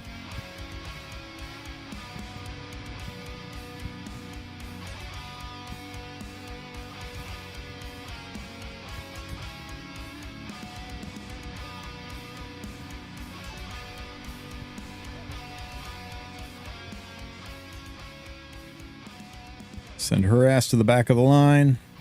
Proof of valor. That kind of sucks.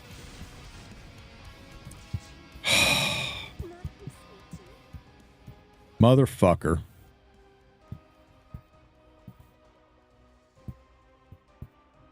This asshole strips my strays. I'm going to be really, really put out.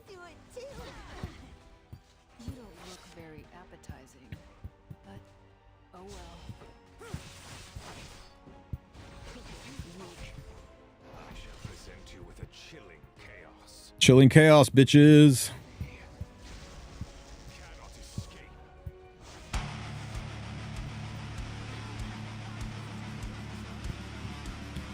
The fucking Arius killed. Strays didn't kill, the Arius killed. So I didn't get the extra turn. And now Arunca lives.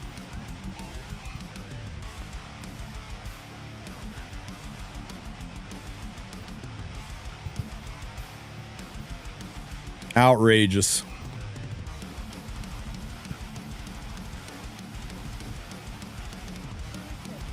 Into strays, right? Strip. With a strip. Defense break. Oh, you did not get the strip. That has got to suck so bad for you. Wrong target, buddy. Wrong. Oh, wait. He's immune. Never mind. Right target. Right target. Yeah, dual attack.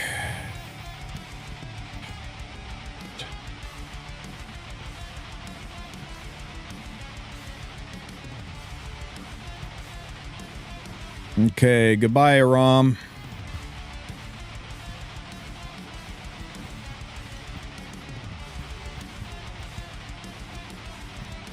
Yuck, yuck, yuck, yuck, yuck, yuck, yuck.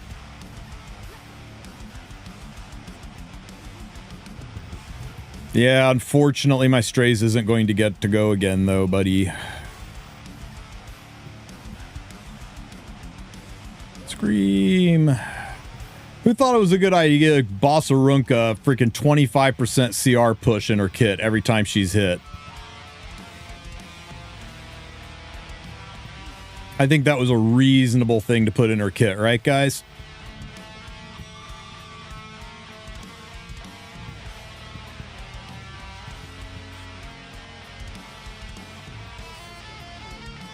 Here he comes.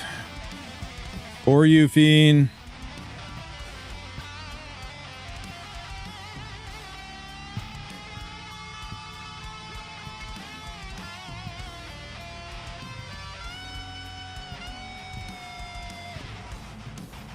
Ah, fuck. I'm not going to get my last focus because of the damn seal. Stupid Luna.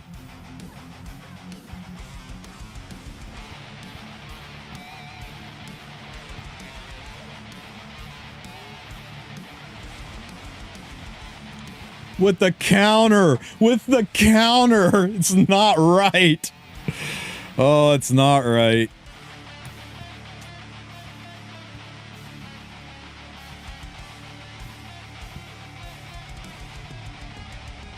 It was a fun fight, though, right? A little bit of back and forth. That was a fun game. I don't mind it if it's fun. Freaking RTA.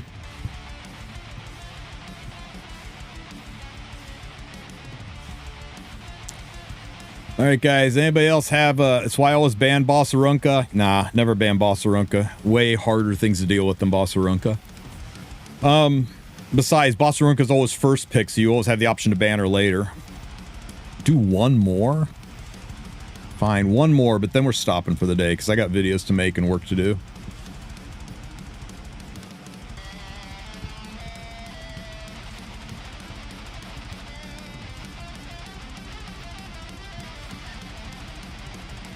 Doggo Team Tech. City Walk. South Park reference. Fuck, I'm first pick again.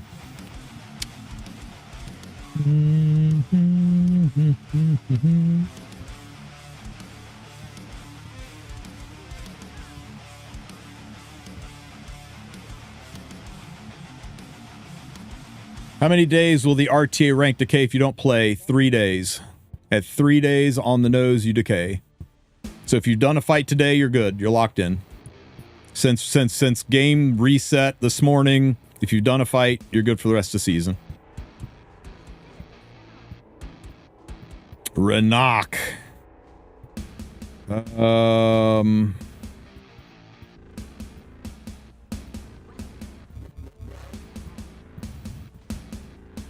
Ah!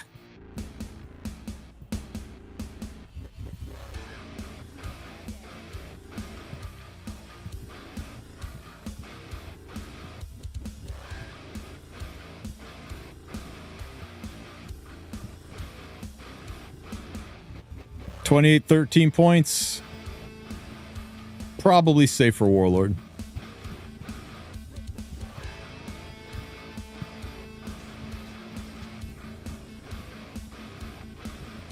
So far, I'm not caring about any of this except for Renok.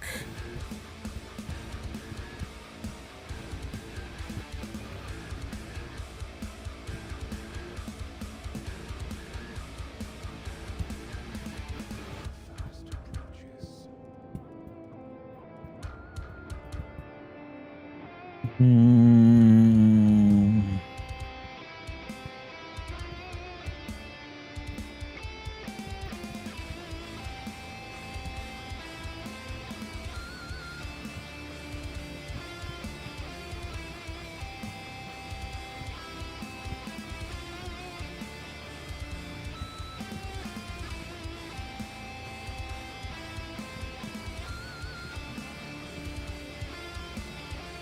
Emma Rowana? Nah.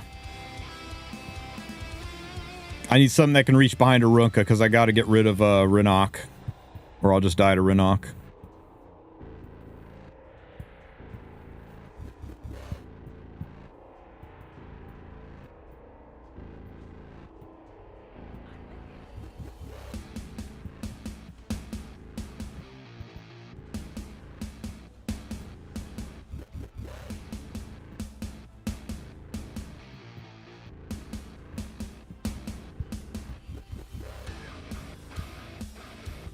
Fuck. I'm just gonna have to trust my speed. I'm gonna have to trust my speed. That's all there is to it. I can't do what I want to do with this on the team unless I can get at her. I gotta do this.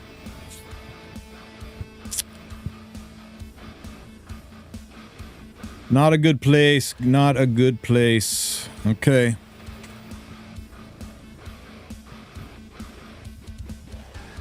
Oof. So close, guys. So close. Snow Crystal. Snoke. Oh, you dirty dog. You dirty dog.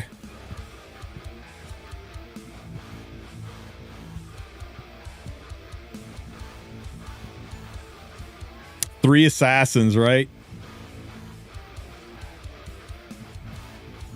This pushes up and lets Celine do her bullshit. God damn. And that activates Celine.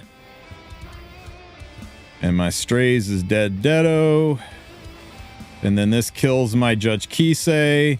And then the fight's over. Man, I'm getting cooked today, guys. Guys. Rough day.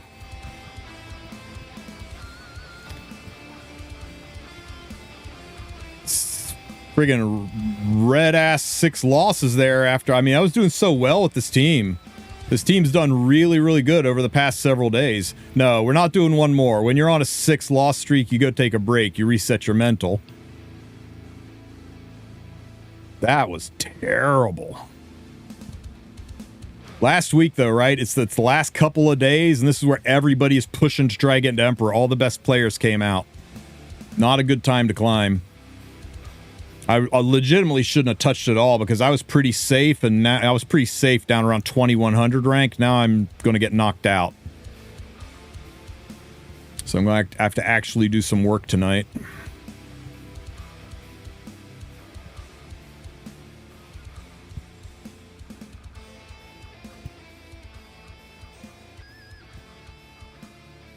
I got my ocean cat.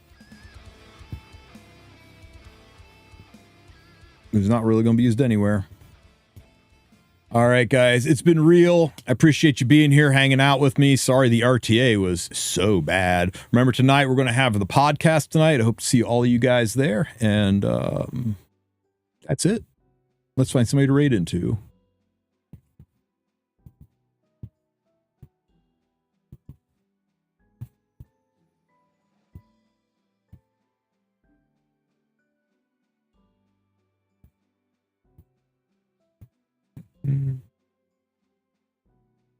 Oh my god, you guys want to see some RTA disaster stuff? I'm going to send you over to Biako because he's helping a friend of mine named Moneyman climb to Masters. And this is Money's thing, right? He waits until the last 24 hours of RTA and this says, hey, can you help me get to Masters? I haven't played even once this season. So Biako's got his hands full. So let's go cheer him on and watch how frustrating this is. Guys, join the Discord. If you have any questions, hit me up there. I will catch you all later tonight. Have a good one, everybody. Say hi to Biako for me. Hey, not even kidding this time. Tomorrow's Biako's birthday. It's a secret. Laters.